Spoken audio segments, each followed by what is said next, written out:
ಎಲ್ರಿಗೂ ನಮಸ್ತೆ. ಇವತ್ತಿನ ಒಂದು ಪ್ರೋಮೋ ನೋಡಿದ್ರೆ ಹೊಸದೊಂದು ಪ್ರೋಮೋನ ಬಿಗ್ ಬಾಸ್ ಅವರು ಬಿಟ್ಟಿದ್ದಾರೆ. ಅದರಲ್ಲಿ ಗಿಲ್ಲಿ ಮತ್ತು ಕಾವ್ಯ ಅವ್ರದ್ದು ಫ್ರೆಂಡ್ಶಿಪ್ ಮೊದಲಿನಂತೆ ಇಲ್ಲ ಅಂತ ಒಂದು ಪ್ರೋಮೋನ ಬಿಟ್ಟಿದ್ದಾರೆ. ಬಟ್ ಅದಕ್ಕಿಂತ ಹೆಚ್ಚಿಗೆ ಇಂಟ್ರೆಸ್ಟಿಂಗ್ ಅಂತ ಅನಿಸಿದ್ದು ಅಂತಂದರೆ ನಿನ್ನೆ ನಡೆದಿದ್ದಂಥ ಎಪಿಸೋಡ್ಸಲ್ಲಿ ಕೆಲವೊಂದಷ್ಟು ಮಾತುಗಳು ಅದ್ರ ಬಗ್ಗೆ ಮಾತಾಡಬೇಕು ಅಂತ ನನಗೆ ಅನ್ನಿಸ್ತು. ಸೊ ಅದಕ್ಕೋಸ್ಕರ ಈ ಒಂದು ಪರ್ಟಿಕ್ಯುಲರ್ ವಿಡಿಯೋನ ಮಾಡ್ತಾ ಇದ್ದೀನಿ. ನಿನ್ನೆ ನಾವೆಲ್ಲ ಎಪಿಸೋಡ್ ನೋಡಿದಾಗ ಒಂದು ಟಾಸ್ಕ್ ಇತ್ತು. ಈ ನಾಮಿನೇಷನ್ ಆಗಿರುತ್ತಲ್ಲ ಅವ್ರದ್ದೊಂದು ಗ್ರೂಪ್ ಇದೆ, ಸೇಫ್ ಆಗಿರೋದೊಂದು ಗ್ರೂಪ್ ಇದೆ. ಇವರಿಬ್ರಿಗೂ ಒಂದು ಟಾಸ್ಕ್ ಕೊಟ್ಟಿರ್ತಾರೆ ಬಿಗ್ ಬಾಸ್. ನಾಮಿನೇಷನ್ ಆಗಿರೋಂಥ ಗ್ರೂಪಲ್ಲಿ ರಕ್ಷಿತಾ ಕೂಡ ಇದ್ದಾರೆ ಈ ಸರಿ. ಆ್ಯಂಡ್ ಬಿಗ್ ಬಾಸ್ ಕೊಟ್ಟಿರೋಂಥ ಗೇಮಲ್ಲಿ ರಕ್ಷಿತಾ ಇದ್ರಲ್ಲ ಟೀಮ್, ಅಂದರೆ ನಾಮಿನೇಷನ್ ಆಗಿರೋಂಥ ಟೀಮ್, ಅವ್ರುಗಳು ಗೆಲ್ತಾರೆ. ಅವರು ಗೆದ್ದಾಗ ಅವ್ರಿಗೆ ಒಂದು ಪವರ್ ಸಿಗುತ್ತೆ. ಪವರ್ ಏನಂದರೆ ಅಷ್ಟು ಜನದಲ್ಲಿ, ಅಂದರೆ ಎಷ್ಟೊಂದು ಜನ ನಾಮಿನೇಷನ್ ಆಗಿದ್ದಾರಲ್ವ, ಅವರಲ್ಲಿ ಒಬ್ಬರನ್ನ ಸೇಫ್ ಮಾಡ್ಕೋಬಹುದು. ಬಟ್ ಸೇಫ್ ಮಾಡ್ಕೊಳ್ಳೋದಕ್ಕೆ ಯಾರಾದರೂ ಒಬ್ಬರನ್ನ ಆಯ್ಕೆ ಮಾಡ್ಕೋಬೇಕು. ಆ್ಯಂಡ್ ಅದು ಒಮ್ಮತದಿಂದ ಆಯ್ಕೆ ಆಗಬೇಕು. ಅಷ್ಟು ಜನ ಸೇರಿ ಒಬ್ಬರನ್ನ ಸೆಲೆಕ್ಟ್ ಮಾಡಬೇಕು ಅನ್ನೋದು ಬಿಗ್ ಬಾಸ್ ಕಂಡೀಷನ್ ಆಗಿರುತ್ತೆ. ಸೊ ಈ ಕಡೆ ಟೀಮ್ ಅವರೆಲ್ಲ ಏನು ಮಾಡ್ತಾರೆ, ರಕ್ಷಿತಾ ಒಬ್ಬರನ್ನ ಬಿಟ್ಟು ಮಿಕ್ತವ್ರದ್ದೆಲ್ಲ ಸೆಲೆಕ್ಷನ್ ಏನಿರುತ್ತೆ ಅಂದರೆ ಸುದಿ ಅವ್ರನ್ನ ನಾಮಿನೇಷನಿಂದ ಪಾರ್ ಮಾಡಬೇಕು. ಆ್ಯಂಡ್ ಆ ಕಡೆ ಟೀಮಿಂದ ಅಭಿ ಅವ್ರನ್ನ ಈ ಕಡೆ ಹಾಕೋಬೇಕು ಅನ್ನೋದು ಇಷ್ಟು ಜನಗಳ ವಾದ ಆಗಿರುತ್ತೆ. ಬಟ್ ರಕ್ಷಿತಾ ಅವ್ರಿಗೆ ಅದಿಷ್ಟ ಇರೋದಿಲ್ಲ. ಆದರೆ ರಕ್ಷಿತಾ ಅವ್ರಿಗೆ ಅಭಿ ಅವ್ರನ್ನ ನಾಮಿನೇಷನ್ ಲಿಸ್ಟಲ್ಲಿ ಕೂರಿಸೋದಕ್ಕೆ ಇಷ್ಟ ಇರೋದಿಲ್ಲ. ಯಾಕಂದರೆ ಅವ್ರ ಪ್ರಕಾರ ಅಭಿ ಅವರು ತುಂಬ ಚೆನ್ನಾಗಿ ಪರ್ಫಾರ್ಮ್ ಮಾಡ್ತಾ ಬಂದಿದ್ದಾರೆ. ಬಟ್ ಅವ್ರು ಹೈಲೈಟ್ ಆಗಿಲ್ಲ ಎಲ್ಲೂ, ಅದು ನಿಜ ಕೂಡ. ಬಟ್ ಅವ್ರಿಗೆ ಕಂಪೇರ್ ಮಾಡಿದ್ರೆ ರಘು ಅವ್ರನ್ನ ನಾನು ನಾಮಿನೇಷನ್ ಲಿಸ್ಟಿಗೆ ಹಾಕ್ತೀನಿ ಅಂತ ರಕ್ಷಿತಾ ಹೇಳ್ತಾ ಇದ್ದಾರೆ. ಅವ್ರು ಏನಕ್ಕೆ ಹೇಳ್ತಾ ಇದ್ದಾರೆ ಅಂದರೆ ಅಭಿ ಅವರು ರಕ್ಷಿತಾ ಅವ್ರು ನೋಡಿರ್ತಾರ ಮೊದಲಿಂದನೂ ತುಂಬ ಚೆನ್ನಾಗಿ ಪ್ರತಿಯೊಂದು ಟಾಸ್ಕ್ಗಳಲ್ಲೂ ಪರ್ಫಾರ್ಮ್ ಮಾಡ್ತಾ ಬಂದಿದ್ದಾರೆ. ಬಟ್ ರಘು ಅವರು ಒಂದು 2-3 ವೀಕ್ ಆದಮೇಲೆ ಬಂದಿರೋದ್ರಿಂದ ರಘು ಅವ್ರಿಗೆ ಕಂಪೇರ್ ಮಾಡಿದ್ರೆ ಅಭಿ ಅವರು ತುಂಬ ಚೆನ್ನಾಗಿ ಮೊದಲಿಂದನೂ ಆಟ ಆಡ್ತಾ ಬಂದಿದ್ದಾರೆ. ಅವರು ಜಾಸ್ತಿ ಡಿಸರ್ವಿಂಗ್ ಸೇಫ್ ಆಗೋದಕ್ಕೆ ಅಂತ ಅವ್ರ ವಾದ. ಆ್ಯಂಡ್ ಇನ್ನೊಂದು ರಕ್ಷಿತಾ ಏನು ಯೋಚನೆ ಮಾಡಿದ್ದಾರೆ ಅಂತಂದರೆ ರಘು ಅವರು ಕೂಡ ಒಬ್ಬ ಸ್ಟ್ರಾಂಗ್ ಸ್ಪರ್ಧಿನೇ. ಅವರನ್ನು ನಾಮಿನೇಷನ್ ಲಿಸ್ಟಿಗೆ ಹಾಕಿದ್ರೂ ಸಹ ಅವರು ವಿನ್ ಆಗೇ ಆಗ್ತಾರೆ. ಅಂದರೆ ಆ ಒಂದು ನಾಮಿನೇಷನಿಂದ ಅವರು ಪಾರಾಗೋ ಅಂತ ಎಲ್ಲ ಒಂದು ಕೆಪಾಸಿಟಿ ರಘು ಅವ್ರಿಗೆ ಇದೆ ಅಂತ. ಬಟ್ ಅದು ಅಭಿ ಅವ್ರಿಗೆ ಇಲ್ಲ ಅನ್ನೋದು ಕೂಡ ರಕ್ಷಿತಾ ಅವ್ರಿಗೆ ಕರೆಕ್ಟಾಗಿ ಗೊತ್ತಿದೆ. ಆ್ಯಂಡ್ ರಕ್ಷಿತಾ ಅವ್ರಿಗೆ ಅಭಿ ಮತ್ತು ರಘು ಇಬ್ಬರಲ್ಲಿ ಕಂಪೇರ್ ಮಾಡಿದ್ರೆ ರಘು ಅವರೇ ಜಾಸ್ತಿ ಫೇವ್ರೆಟ್. ಯಾಕಂದರೆ ಅವ್ರ ಬಾಂಡಿಂಗ್ ರಘು ಅವ್ರ ಜೊತೆಗೆ ತುಂಬಾ ಚೆನ್ನಾಗಿರುತ್ತೆ. ಯಾವಾಗಲೂ ಖುಷಿಯಾಗಿ ಮಾತಾಡ್ತಾ ರಘು ಅವ್ರ ಜೊತೆಗೆ ತುಂಬಾ ಚೆನ್ನಾಗಿರ್ತಾರೆ. ಬಟ್ ಕೆಲವೊಂದು ಎಪಿಸೋಡ್ಗಳನ್ನ ನೋಡಿದಾಗ ಅಭಿ ಅವರು ಒಂದು ಮಸಿ ಬೆಳೆಯುವಂಥ ಟಾಸ್ಕಲ್ಲೋ ಏನೋ ರಕ್ಷಿತಾ ಅವ್ರಿಗೇನೆ ಮಸಿ ಬೆಳೆದಿರ್ತಾರೆ. ಅದನ್ನು ಯಾವುದೂ ಮನಸ್ಸಲ್ಲಿ ಇಟ್ಕೊಳ್ದೆ ರಕ್ಷಿತಾ ಒಂದು ಆನೆಸ್ಟಾಗಿ ನಾನು ಗೇಮ್ ಮಾಡಬೇಕು, ಫೇರಾಗಿ ಡಿಸಿಷನ್ ತೊಗೋಬೇಕು ಅನ್ನೋ ಒಂದು ಅರ್ಥದಲ್ಲಿ ಅವ್ರ ಅಭಿನೇ ಸ್ಟ್ರಾಂಗ್ ಅಂತ ಕನ್ಸಿಡರ್ ಮಾಡಿ ಅವ್ರನ್ನ ನಾನು ಸೇಫ್ ಮಾಡ್ತೀನಿ ಅಂತ ಹೇಳ್ತಾರೆ. ಎಲ್ಲೋ ಒಂದು ಕಡೆ ಅವ್ರು ತಗೊಂಡಿದ್ದಂಥ ನಿರ್ಧಾರ ಕರೆಕ್ಟಾಗಿದೆ. ಬಟ್ ಅವ್ರು ಏನು ಮಾಡಿದ್ರು ಅಂತಂದರೆ ಈ ಕಡೆಯಿಂದ ಸೇಫ್ ಮಾಡುವಾಗ ಸುದಿ ಅವ್ರನ್ನ ಸೇಫ್ ಮಾಡ್ತಿದ್ದಾರೆ ಅನ್ನೋದನ್ನು ಮರ್ತೋಗ್ಬಿಡ್ತಾರೆ. ಯಾಕಂದರೆ ಅವರು ಆಲ್ರೆಡಿ ಲಾಸ್ಟ್ ಒಂದು ಕಿಚ್ಚನ ಪಂಚಾಯತಿಲಿ ನೋಡಿದ್ರೆ ವೋಟಿಂಗ್ ಲಿಸ್ಟಲ್ಲಿ ಲಾಸ್ಟಲ್ಲಿದ್ದರು. ಅವ್ರ ಹತ್ರ ಒಂದು ಇದ್ದಿದ್ದಂಥ ಪವರ್ನ ಯೂಸ್ ಮಾಡಿಕೊಂಡು ಅವ್ರನ್ನ ಸೇಫ್ ಮಾಡ್ಕೊಂಡಿದ್ದು. ಬಟ್ ರಕ್ಷಿತಾ ಅವ್ರು ಏನು ಮಾಡಿದ್ರು, ಸುದಿಯವ್ರ ಪಾಪ ಹೋಗ್ಬಿಡ್ತಾರೆ, ನಾವು ಅವ್ರನ್ನ ಸೇಫ್ ಮಾಡಿಬಿಡೋಣ ಅಂತ ಅಂದ್ಕೊಂಡ್ಬಿಟ್ಟು ಅವರು ಒಂದು ಒಳ್ಳೆತನದಿಂದ ಅವ್ರನ್ನ ಬೇರೆ ಒಂದು ಟೀಮಿಗೆ ಕಳ್ಸೋದಕ್ಕೆ ಮಿಕ್ಕಿದೆಲ್ಲ ಸ್ಪರ್ಧಿಗಳ ಜೊತೆಗೆ ಒಪ್ಕೊಳ್ತಾರೆ. ಬಟ್ ನಾಮಿನೇಷನ್ ಮಾಡುವಾಗ ಆ ಕಡೆಯಿಂದ ಯಾರನ್ನಾದ್ರೂ ಕರ್ಕೊಂಡ್ರೆ, ಅಭಿ ಅವ್ರನ್ನ ಕರ್ಕೊಂಡ್ರೆ ಅವ್ರಿಗೆ ಜಾಸ್ತಿ ಅಷ್ಟೊಂದು ಜನಗಳ ಸಪೋರ್ಟ್ ಇಲ್ಲ. ಅವ್ರು ಜಾಸ್ತಿ ಎಲ್ಲ ಚೆನ್ನಾಗಿ ಟಾಸ್ಕ್ ಆಡಿದ್ರು ಕೂಡ ಅಷ್ಟೊಂದು ಹೈಲೈಟ್ ಆಗದೆ ಇರೋದ್ರಿಂದ ಅವರು ಬೇಗ ಬಿಗ್ ಬಾಸ್ ಮನೆಯಿಂದ ಹೋಗಬಹುದು ಅನ್ನೋ ಒಂದು ಆಲೋಚನೆ ರಕ್ಷಿತಾ ಅವ್ರಿಗಿರುತ್ತೆ. ಆ್ಯಂಡ್ ರಘು ಅವರು ಜಾಸ್ತಿ ರಕ್ಷಿತಾ ಅವ್ರ ಜೊತೆಗೆ ಇದ್ದಿದ್ದರಿಂದ ಅವ್ರು ಚೆನ್ನಾಗಿ ಪರ್ಫಾರ್ಮ್ ಮಾಡ್ತಾರೆ, ಕಿಚ್ಚನ ಚಪ್ಪಾಳೆ ಎಲ್ಲ ಅವ್ರಿಗೆ ಸಿಕ್ಕಿರುತ್ತೆ. ಆ ಒಂದು ಬೇಸಿಸ್ ಮೇಲೆ ರಕ್ಷಿತಾ ಏನು ಯೋಚನೆ ಮಾಡ್ತಾರೆ ಅಂತಂದರೆ ರಘು ಅವರು 100% ಸೇಫ್ ಆಗೇ ಆಗ್ತಾರೆ ಅಂತ. ಆ್ಯಂಡ್ ಅಭಿ ಅವ್ರಿಗೆ ಮತ್ತೆ ನಾಮಿನೇಷನ್ ಒಂದಷ್ಟು ಜನ ಇದಾರಲ್ಲ ಇವಾಗ, ಅವ್ರಿಗೆ ಕಂಪೇರ್ ಮಾಡಿದ್ರೆ ಅಭಿ ಸೇಫ್ ಆಗಬೇಕು ಅನ್ನೋವಂಥದ್ದು ರಕ್ಷಿತಾ ಅವ್ರ ತಲೆಯಲ್ಲಿ ಇರಬಹುದು. ಸೊ ಅವ್ರೇನು ಮಾಡಿದ್ರು, ನೀಟಾಗಿ ರಘು ಅವ್ರನ್ನ ಈ ಸೈಡ್ ಕರ್ಕೊಂಡ್ರು. ರಘು ಅವ್ರಿಗೆ ಕಂಪೇರ್ ಮಾಡಿದ್ರೆ ಮಿಕ್ಕಿ ಸ್ಪರ್ಧಿಗಳು ಅಲ್ಲಿ ವೀಕ್. ಸೊ ಅವರಷ್ಟು ಜನದಲ್ಲಿ ಒಬ್ರು 100% ಹೋಗ್ತಾರೆ ಮನೆಗೆ ಅನ್ನೋದು ರಕ್ಷಿತಾ ಅವರ ಸ್ಟ್ರಾಟಜಿ ಇರಬಹುದು. ಅಥವಾ ನಾನು ಆನೆಸ್ಟ್ ಆಗಿರ್ತೀನಿ, ನಾನು ಫೇರ್ ಆಗಿ ಆಟ ಆಡ್ತೀನಿ, ಯಾರಿಗೆ ಏನು ಸಿಗಬೇಕು ಅದನ್ನ ನಾನು ಸಿಗೋ ಥರ ಮಾಡ್ತೀನಿ. ಯಾಕಂದರೆ ನನಗೂ ಒಂದು ಅವಕಾಶ ಇದೆ ಅಲ್ವಾ, ಒಮ್ಮತ ಆಗಿರೋದ್ರಿಂದ ನಾನು ಕೂಡ ಅದಕ್ಕೆ ಒಪ್ಕೋಬೇಕು.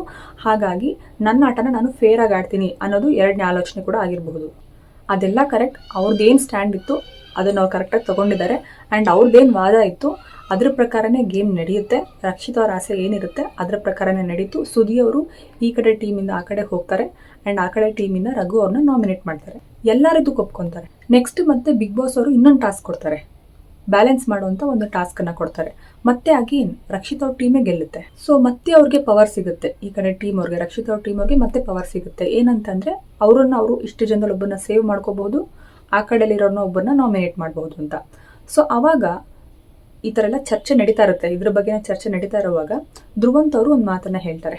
ಏನಂತ ಅಂದರೆ, ಆ ಕಡೆ ಟೀಮಿಂದ ನಾವು ಅಭಿನ ಕರ್ಕೊಂಡ್ರೆ ಟಾಸ್ಕ್ಗಳಿಗೆಲ್ಲ ನಮಗೆ ಸಪೋರ್ಟ್ ಆಗುತ್ತೆ, ಬಟ್ ಸ್ಪಂದನ ಅವ್ರನ್ನ ಕರ್ಕೊಂಡ್ರೆ ನಾವು ಯಾವುದೇ ರೀತಿಯಾದಂಥ ಟಾಸ್ಕ್ಗಳನ್ನ ಕರೆಕ್ಟಾಗಿ ಆಡೋದಕ್ಕಾಗೋದಿಲ್ಲ, ಅವ್ರಿಗಷ್ಟು ಕೆಪಾಸಿಟಿ ಇಲ್ಲ ಗೆಲ್ಲೋದಕ್ಕೆ ಅನ್ನೋ ಒಂದು ಅರ್ಥದಲ್ಲಿ ಧ್ರುವಂತ್ ಅವರು ಮಾತಾಡ್ತಾರೆ. ಸೊ ಅದಕ್ಕೆ ಆ ಕಡೆ ಟೀಮಿಂದ ಅಭಿಯವ್ರನ್ನ ಕರ್ಕೊಳ್ಳೋಣ, ಸ್ಪಂದನ ಬೇಡ ಅಂತ ಧ್ರುವಂತ್ ಅವ್ರು ಹೇಳ್ತಾರೆ. ಬಟ್ ರಕ್ಷಿತಾ ಮಾತಾಡುವಾಗ ಏನಂತ ಹೇಳ್ತಾರೆ, ಅಭಿ ಮತ್ತು ಸ್ಪಂದನ ಇವರಿಬ್ಬರಿಗೆ ಕಂಪೇರ್ ಮಾಡಿದ್ರೆ ನಾನು ಆ ಕಡೆಯಿಂದ ಸ್ಪಂದನನ್ನೇ ಕರ್ಕೊತೀನಿ, ಈ ಕಡೆ ಅಭಿಯವ್ರನ್ನ ಕರೆಯೋದಕ್ಕೆ ನಾನು ಇಷ್ಟಪಡಲ್ಲ ಅಂತ ಹೇಳ್ತಾರೆ. ಅದೇನಾಗುತ್ತೆ, ಧ್ರುವಂತ್ ಅವ್ರಿಗೆ ಇಷ್ಟ ಆಗೋದಿಲ್ಲ. ಯಾಕಂದರೆ ಅವ್ರ ಒಪಿನಿಯನ್ ಏನಿತ್ತು ಎಕ್ಸಾಕ್ಟ್ ಆಪೋಸಿಟ್ ಒಪಿನಿಯನ್ ರಕ್ಷಿತ್ ಅವ್ರದ್ದಾಗಿರುತ್ತೆ. ಆವಾಗ ರಕ್ಷಿತ್ ಅವ್ರ ಒಪಿನಿಯನ್ ಅವರು ಕೇಳಿಸ್ಕೊಂಡಿದ್ದ ತಕ್ಷಣನೇ ಧ್ರುವಂತ್ ರಿಯಾಕ್ಟ್ ಮಾಡ್ತಾರೆ, ಜೋರಾಗಿ ಈ ಥರ ಚಪ್ಪಾಳೆ ಈ ಥರ ಕ್ಲಾಪ್ ಮಾಡ್ಕೊಂಬಂದು ಹೇಳ್ತಾರೆ, ಮತ್ತೆ ನೆನ್ನೆ ಎಲ್ಲ ನಿನ್ನ ಬುದ್ಧಿ ಏನು ಸಗಣಿ ತಿನ್ನಕ್ಕೆ ಹೋಗಿತ್ತಾ ಅಂತ ಕೇಳ್ತಾರೆ. ರಕ್ಷಿತಾ ಬಿಟ್ಟು ಬೇರೆ ಯಾರಾದರೂ ಆ ಜಾಗದಲ್ಲಿ ಇದ್ದಿದ್ರೆ ಮೇ ಬಿ ಧ್ರುವಂತ್ ಅವ್ರು ಈ ಥರ ಕ್ವೆಶನ್ ಮಾಡ್ತಿರ್ಲಿಲ್ಲ ಅಂತ ಅನ್ಸುತ್ತೆ. ಈ ಸೆಕೆಂಡ್ ಟಾಸ್ಕ್ ಕೊಡೋದಕ್ಕಿಂತ ಮುಂಚೆ ಫಸ್ಟ್ ಟಾಸ್ಕ್ ಆಡಿದಾಗ ಅವಾಗಲೂ ಕೂಡ ರಕ್ಷಿತಾ ಅವರು ಅವರ ಒಂದು ಮಾತೇನಿತ್ತು ಅದನ್ನೇ ಕನ್ಸಿಡರ್ ಮಾಡಬೇಕು ಅಂತ ವಾದ ಮಾಡ್ತಾರೆ. ಅವಾಗ ಬೇಡ ಅಂತ ಧ್ರುವಂತ್ ಅವ್ರು ಹೇಳ್ಬೋದಿತ್ತು ಅಲ್ವಾ, ಬಟ್ ಅವರೇ ಕನ್ವಿನ್ಸ್ ಆಗ್ತಾರೆ. ಎಪಿಸೋಡ್ನ ನೀವು ಕ್ಲಿಯರಾಗಿ ನೋಡಿ, ರಕ್ಷಿತ್ ಅವ್ರು ವಾದ ಮಾಡ್ತಿರ್ತಾರೆ, ಇಲ್ಲ ನನಗೆ ಆ ಕಡೆಯಿಂದ ನಾನು ರಘು ಅಣ್ಣವ್ರನ್ನೇ ಈ ಕಡೆ ಕರ್ಕೊಳ್ಳೋದು, ಈ ಕಡೆಯಿಂದ ಬೇಕಾದ್ರೆ ಸುದಿ ಅವರು ಹೋಗ್ಲಿ ಅಂತ ವಾದ ಮಾಡ್ತಿರುವಾಗ ಧ್ರುವಂತ್ ಅವರೇ ಹೋಗಿ ರಿಷಾ ಮತ್ತು ಸುದಿ ಅವ್ರ ಹತ್ರ ಮಾತಾಡ್ತಾರೆ. ಯಾರಾದರೂ ಆಗಲಿ ಬಿಡಿ, ಯಾರು ಸ್ವಾಪ್ ಆದರೆ ನಮಗೇನು, ರಘು ಅವರ ಕಡೆಯಿಂದ ಬಂದ್ರೂ ಓಕೆನೆ, ಅಭಿ ಬಂದ್ರೂ ಓಕೆನೆ, ಯಾರಾದರೂ ಬರಲಿ ಬಿಡಿ ನಮಗೇನಂತೆ, ನಾವು ಕಿಚ್ಚನ ಪಂಚಾಯತಿಯಲ್ಲಿ ಕೇಳಿದಾಗ ಹೇಳೋಣ, ಒಮ್ಮತ ಇರಲಿಲ್ಲ ಸರ್, ಈ ಥರ ಅವ್ರು ಹೇಳ್ತಾ ಇದ್ರು, ಅದಕ್ಕೋಸ್ಕರ ನಾವು ಟೀಮ್ಗೋಸ್ಕರ ಆಡಿದ್ವಿ ಅಂತ ಹೇಳೋಣ ಅಂತ ಹೇಳ್ತಿದ್ರು. ಅವಾಗ ಅವರು ಕೂಡ ಸ್ಟ್ಯಾಂಡ್ ತೊಗೋಬೋದಿತ್ತು, ಅವ್ರು ಆ ಟೈಮಲ್ಲಿ ಸ್ಟ್ಯಾಂಡ್ ತೊಗೋಬೇಕು ಅನ್ನೋದನ್ನು ಅವ್ರು ಯೋಚನೆ ಮಾಡ್ಬೋದಿತ್ತು. ಅವಾಗ ಅವ್ರ ಯೋಚನೆ ಏನು ಮಾಡ್ತಿತ್ತು, ಜಸ್ಟ್ ಬಿಕಾಸ್ ರಕ್ಷಿತಾ ಅಲ್ಲಿದ್ದಾರೆ ಅಂದಿದ ತಕ್ಷಣ ಅವ್ರು ಇಷ್ಟ ಬಂದಂಗೆಲ್ಲ ಮಾತಾಡೋದಕ್ಕಾಗೋದಿಲ್ಲ. ಗೊತ್ತಿಲ್ಲ ಯಾಕೆ ಅಂತ ಅಂದ್ಬಿಟ್ಟು ರಕ್ಷಿತಾ ಅಂದ ತಕ್ಷಣ ಅವ್ರು ಇಷ್ಟ ಬಂದಂಗೆ ಅವ್ರು ಮಾತಾಡೋಕ್ಕೆ ಶುರು ಮಾಡ್ಕೊಂಡ್ಬಿಡ್ತಾರೆ. ಯಾರೇ ಆಗಲಿ, ಕೆಲವೊಂದಷ್ಟು ಜನ ಇದ್ದಾರೆ ಅವರು ಹೇಗೆ ಮಾತಾಡಬೇಕು ಅನ್ನೋದನ್ನ ಕಿಚ್ಚನ ಪಂಚಾಯತಿಯಲ್ಲಿ ಅವ್ರಿಗೆ ಕೊಟ್ಟಂಥ ಕ್ಲಾಸ್ ನೋಡಿ ಅರ್ಥ ಮಾಡ್ಕೊಂಡ್ಬಿಟ್ಟಿದ್ದಾರೆ. ಬಟ್ ಕೆಲವೊಬ್ರಿಗೆ ಇನ್ನೂ ಅರ್ಥ ಆಗಿಲ್ಲ, ಅಂಥದ್ರಲ್ಲಿ ಧ್ರುವಂತ್ ಕೂಡ ಒಬ್ರು. ಸುಮಾರು ಸಲ ಅವ್ರು ಇದೇ ಥರ ರಕ್ಷಿತ್ ಅವ್ರ ಬಗ್ಗೆ ಮಾತಾಡೋದನ್ನ ನಾವು ನೋಡಿದ್ದೀವಿ. ಮನೇಲಿ ಎಷ್ಟೋ ಜನ ಅವ್ರನ್ನ ಫುಲ್ ಗ್ರಾಂಟೆಡ್ ಆಗಿ ತೊಗೊಂಡು ಮಾತಾಡ್ತಾರೆ, ಬಟ್ ಏನಕ್ಕೆ ಅಂತ ಗೊತ್ತಾಗ್ತಾ ಇಲ್ಲ. ಫಾರ್ ಎಕ್ಸಾಂಪಲ್, ಲಾಸ್ಟ್ ವೀಕಂದು ಒಂದು ಮಾತುಕತೆನ ಕನ್ಸಿಡರ್ ಮಾಡಿದ್ರೆ ಬೆಡ್ರೂಮಲ್ಲಿ ಕೂತ್ಕೊಂಡು ಅಶ್ವಿನಿಯವರು ಮತ್ತು ಒಂದಷ್ಟು ಜನ ರಕ್ಷಿತಾಗೆ ಆಗದೆ ಇರೋವಂಥವ್ರ ಮುಂದೆ ಹೋಗಿ ರಕ್ಷಿತಾ ಇಂಥವಳು, ಅವಳು ತುಂಬ ಚೆನ್ನಾಗಿ ಒಬ್ಬರನ್ನ ಯೂಸ್ ಮಾಡ್ಕೊಂಡ್ಬಿಟ್ಟು ಡಸ್ಟ್ಬಿನಲ್ಲಿ ಥ್ರೋ ಮಾಡಿಬಿಡ್ತಾಳೆ, ಅವಳಿಗೆ ತುಂಬ ಚೆನ್ನಾಗಿ ಕನ್ನಡ ಬರುತ್ತೆ, ಆದರೂ ಕೂಡ ಬೇಕು ಅಂತ ಅವಳು ಮಾತಾಡ್ತಾಳೆ, ನಾನು ಕೂಡ ಒಬ್ಬ ಮಂಗಳೂರವನು, ಅಷ್ಟೆಲ್ಲ ಗೊತ್ತಿದ್ರೂ ಕೂಡ ಕನ್ನಡ ಚೆನ್ನಾಗಿ ಬಂದರೂ ಕೂಡ ಅವಳು ಬೇಕು ಅಂತ ಸ್ಯಾಟರ್ಡೇ ಬಂದ ತಕ್ಷಣ ಎಂತ ಗೊತ್ತುಂಟಾ ಸರ್ ಅನ್ನೋ ಥರ ಬೇರೆ ಥರನೇ ಮಾತಾಡ್ತಾರೆ ಅಂತೆಲ್ಲ ಮಾತುಗಳನ್ನ ಆಡ್ತಾರೆ. ಒಬ್ಳು ಹುಡುಗಿನ ತಂಗಿ ಅಂತ ಇಷ್ಟು ದಿವಸ ಚೆನ್ನಾಗಿ ಜೊತೆಯಲ್ಲಿ ಇಟ್ಕೊಂಡು ಅವಳೆಲ್ಲೋ ಒಂದು ಕಡೆ ಹೈಲೈಟ್ ಆಗ್ತಾಳೆ ಅನ್ನೋ ಅಂಥ ಟೈಮಲ್ಲಿ ಅವಳ ಫ್ರೆಂಡ್ಶಿಪ್ನ ಬಿಟ್ಟಿದ್ದು ಧ್ರುವಂತ್ ಅವರು. ಇವತ್ತು ಅವಳ ಬಗ್ಗೆನೇ ಹೋಗಿ ಹಿಂದೆ ಮಾತಾಡ್ತಿದ್ದಾರೆ. ಹಿಂದೆ ಮಾತಾಡೋದು ಏನು ಅರ್ಥ ಬರುತ್ತೆ, ಗಾಸಿಪ್ ಅನ್ನೋ ಥರ ಆಗುತ್ತೆ. ಗಾಸಿಪ್ ಅನ್ನೋದು ಯಾರ ಮನೆ ಬೇಕಾದರೂ ಹಾಳು ಮಾಡುತ್ತೆ. ಸೊ ಗಾಸಿಪ್ ಮಾಡಬಾರ್ದು ಅನ್ನೋದು ಧ್ರುವಂತ್ ಅವ್ರಿಗೆ ಗೊತ್ತಿರಲಿಲ್ವಾ, ಅವಾಗ ಎಲ್ಲೋಗಿತ್ತು ಅವ್ರ ಬುದ್ಧಿ. ಬಿಗ್ ಬಾಸಲ್ಲಿ ಯಾರ್ದಾರು ಒಬ್ಬರು ವ್ಯಕ್ತಿತ್ವ ಕರೆಕ್ಟಾಗಿ ಅರ್ಥ ಆಗ್ತಿಲ್ಲ ಅಂತಂದರೆ ಮೇ ಬಿ ಧ್ರುವಂತ್ ಅವ್ರದ್ದು ಅಂತ ಅನಿಸುತ್ತೆ. ಯಾಕಂತಂದರೆ ಅವ್ರ ಬಗ್ಗೆ ಅಷ್ಟು ಕ್ಲಿಯರಾಗಿ ನಮಗೆ ಎಪಿಸೋಡ್ಗಳಲ್ಲಿ ತೋರಿಸಿಲ್ವೋ ಅಥವಾ ಅವ್ರಿರೋದೇ ಹಾಗೋ ಅರ್ಥ ಆಗ್ತಿಲ್ಲ. ಇವಾಗ ಜಸ್ಟ್ ಒಂದು ಸ್ವಲ್ಪ ದಿನದ ಹಿಂದಿನ ಎಪಿಸೋಡ್ಗಳನ್ನ ಕನ್ಸಿಡರ್ ಮಾಡಿದ್ರೆ ಧ್ರುವಂತ್ ಅವ್ರದ್ದು ಒಂದು ಗಲಾಟೆ ಆಯಿತು ಮನೆಯಲ್ಲಿ. ಸೊ ಕಾವ್ಯ ಅವ್ರು ಹೇಳಿದ ಪ್ರಕಾರ ಏನಂತಂದರೆ, ರಾಶಿಕ್ ಅವರು ಫಸ್ಟು ಅಭಿಯವ್ರ ಜೊತೆ ಫ್ರೆಂಡ್ಶಿಪ್ ಮಾಡೋಕ್ಕೆ ಹೋಗ್ತಾರೆ, ಅಲ್ಲಿ ಸರಿ ಹೋಗೋದಿಲ್ಲ. ಆಮೇಲೆ ಧ್ರುವನ್ ಜೊತೆಗೆ ಒಂದು ಒಳ್ಳೆ ಬಾಂಡನ್ನು ಕ್ರಿಯೇಟ್ ಮಾಡ್ಕೊಂಡು ಟ್ರೈ ಮಾಡ್ತಾರೆ, ಅದು ಕೂಡ ಆಗೋದಿಲ್ಲ. ಅದಾದಮೇಲೆ ಸೂರಜ್ ಬರ್ತಾರೆ, ಸೂರಜ್ ಜೊತೆ ಅವರು ಫ್ರೆಂಡ್ಶಿಪ್ನ ಮಾಡ್ತಾರೆ ಅಂತ. ಆ ಜಗಳದಲ್ಲಿ ಒಂದಕ್ಕೊಂದು ಮಾತುಗಳು ಬೆಳೀತಾ ಹೇಗಾಗ್ತಾ ಹೋಗುತ್ತೆ ಅಂತಂದರೆ, ಧ್ರುವಂತ್ ಹಿಂದೆ ಎಲ್ಲ ಹುಡುಗಿರು ಬಿದ್ದುಬಿಟ್ಟಿದ್ದಾರೆ, ಬಟ್ ಇವ್ರು ಯಾರನ್ನೂ ಕೇರ್ ಮಾಡ್ತಿಲ್ಲ ಅನ್ನೋ ಥರ ಒಂದು ಮಾತು ಬರ್ತಾ ಹೋಗುತ್ತೆ ಅಲ್ಲಿ. ಸೊ ಅವಾಗ ಅಭಿಯವ್ರು ಹೇಳ್ತಾರೆ, ನೀನು ದೊಡ್ಡ ಹೃತಿಕ್ ರೋಷನ್, ಅದಕ್ಕೆ ನಿನ್ನ ಹಿಂದೆ ಎಲ್ಲರೂ ಬಿದ್ದಿದ್ದಾರೆ ಅನ್ನೋ ಥರ ನೀನು ಮಾತಾಡ್ತಿದೀಯಾ ಅಂತ ಅವ್ರು ಕೇಳ್ತಾರೆ. ಅದ್ರ ಜೊತೆಗೆ ಗಿಲಿಯವ್ರು ಕೂಡ ಹೇಳ್ತಾರೆ, ದೊಡ್ಡ ಮನ್ಮಥ ಇವನು ಅಂತ. ಅವಾಗ ಅದಕ್ಕೆ ಧ್ರುವಂತ್ ಅವ್ರು ಕೋಪ ಮಾಡ್ಕೊಂಡು ರಿಯಾಕ್ಟ್ ಮಾಡ್ತಾರೆ, ಇಲ್ಲ ನೀನೇ ಮನ್ಮಥ ಬಿಡು ಅನ್ನೋ ಥರ. ಸೊ ಈ ಒಂದು ಪರ್ಟಿಕ್ಯುಲರ್ ಗಲಾಟೆ ನಡೆದಾದ್ಮೇಲೆ ಧನುಷ್ ಅವ್ರು ಹೋಗಿ ಧ್ರುವಂತ್ ಅವ್ರ ಹತ್ರ ಮಾತಾಡ್ತಾರೆ. ಏನಂತ ಮಾತಾಡ್ತಾರೆ, ಏನಕ್ಕೆ ಬ್ರೋ ನಿಮ್ಗೆ ಈ ಥರ ಅನ್ನಿಸ್ತು ಅಂತ ಅಂದ್ಬಿಟ್ಟು. ಆವಾಗ ಅವ್ರು ಹೇಳ್ತಾರೆ, ಕೆಲವೊಂದು ವಿಚಾರಗಳನ್ನ ರಾಶಿಕ್ ಅವ್ರ ಬಗ್ಗೆ ಹೇಳ್ತಾರೆ, ಕೆಲವೊಂದು ನನ್ನ ವಸ್ತುಗಳನ್ನೆಲ್ಲ ತೊಗೊಂಡು ಹೋಗ್ಬಿಟ್ಟು ರಾಶಿಕ್ ಅವರು ಅವ್ರ ಹತ್ರನೇ ಇಟ್ಕೊಂಡಿದ್ದಾರೆ ಅಂತ. ಅದು ನಿಜ ಕೂಡ, ರಾಶಿಕ್ ಅವ್ರು ಇಟ್ಕೊಂಡಿದ್ರು, ಆಮೇಲೆ ಅದನ್ನು ರಿಟರ್ನ್ ಮಾಡ್ತಾರೆ ಧನುಷ್ ಅವ್ರಿಗೆ. ಧನುಷ್ ಅವ್ರು ತೊಗೊಂಡು ವಾಪಸ್ ಕೊಡ್ತಾರೆ.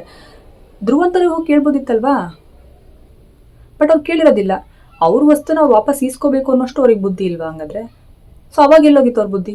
ಆಮೇಲೆ ಮನೆಯಿಂದ ಲೆಟ್ರ್ಗಳು ಬರುತ್ತಲ್ವಾ, ಲೆಟ್ರ್ ಬಂದಾಗ ಸ್ವತಃ ಧ್ರುವಂತ್ ಅವರೇನೆ ಬಿಟ್ಕೊಡ್ತಾರೆ ಆಟನ. ಯಾರಿಗೆ? ಮಾಳು ಅವ್ರಿಗೆ ಬಿಟ್ಕೊಡ್ತಾರೆ. ಚಂದ್ರಪ್ರಭಾ ಅವ್ರನ್ನೂ ಕೂಡ ಅವರೇ ಕನ್ವಿನ್ಸ್ ಮಾಡಿ ಮಾಳು ಅವ್ರಿಗೆ ಲೆಟರ್ ಸಿಗೋ ಥರ ಮಾಡ್ತಾರೆ.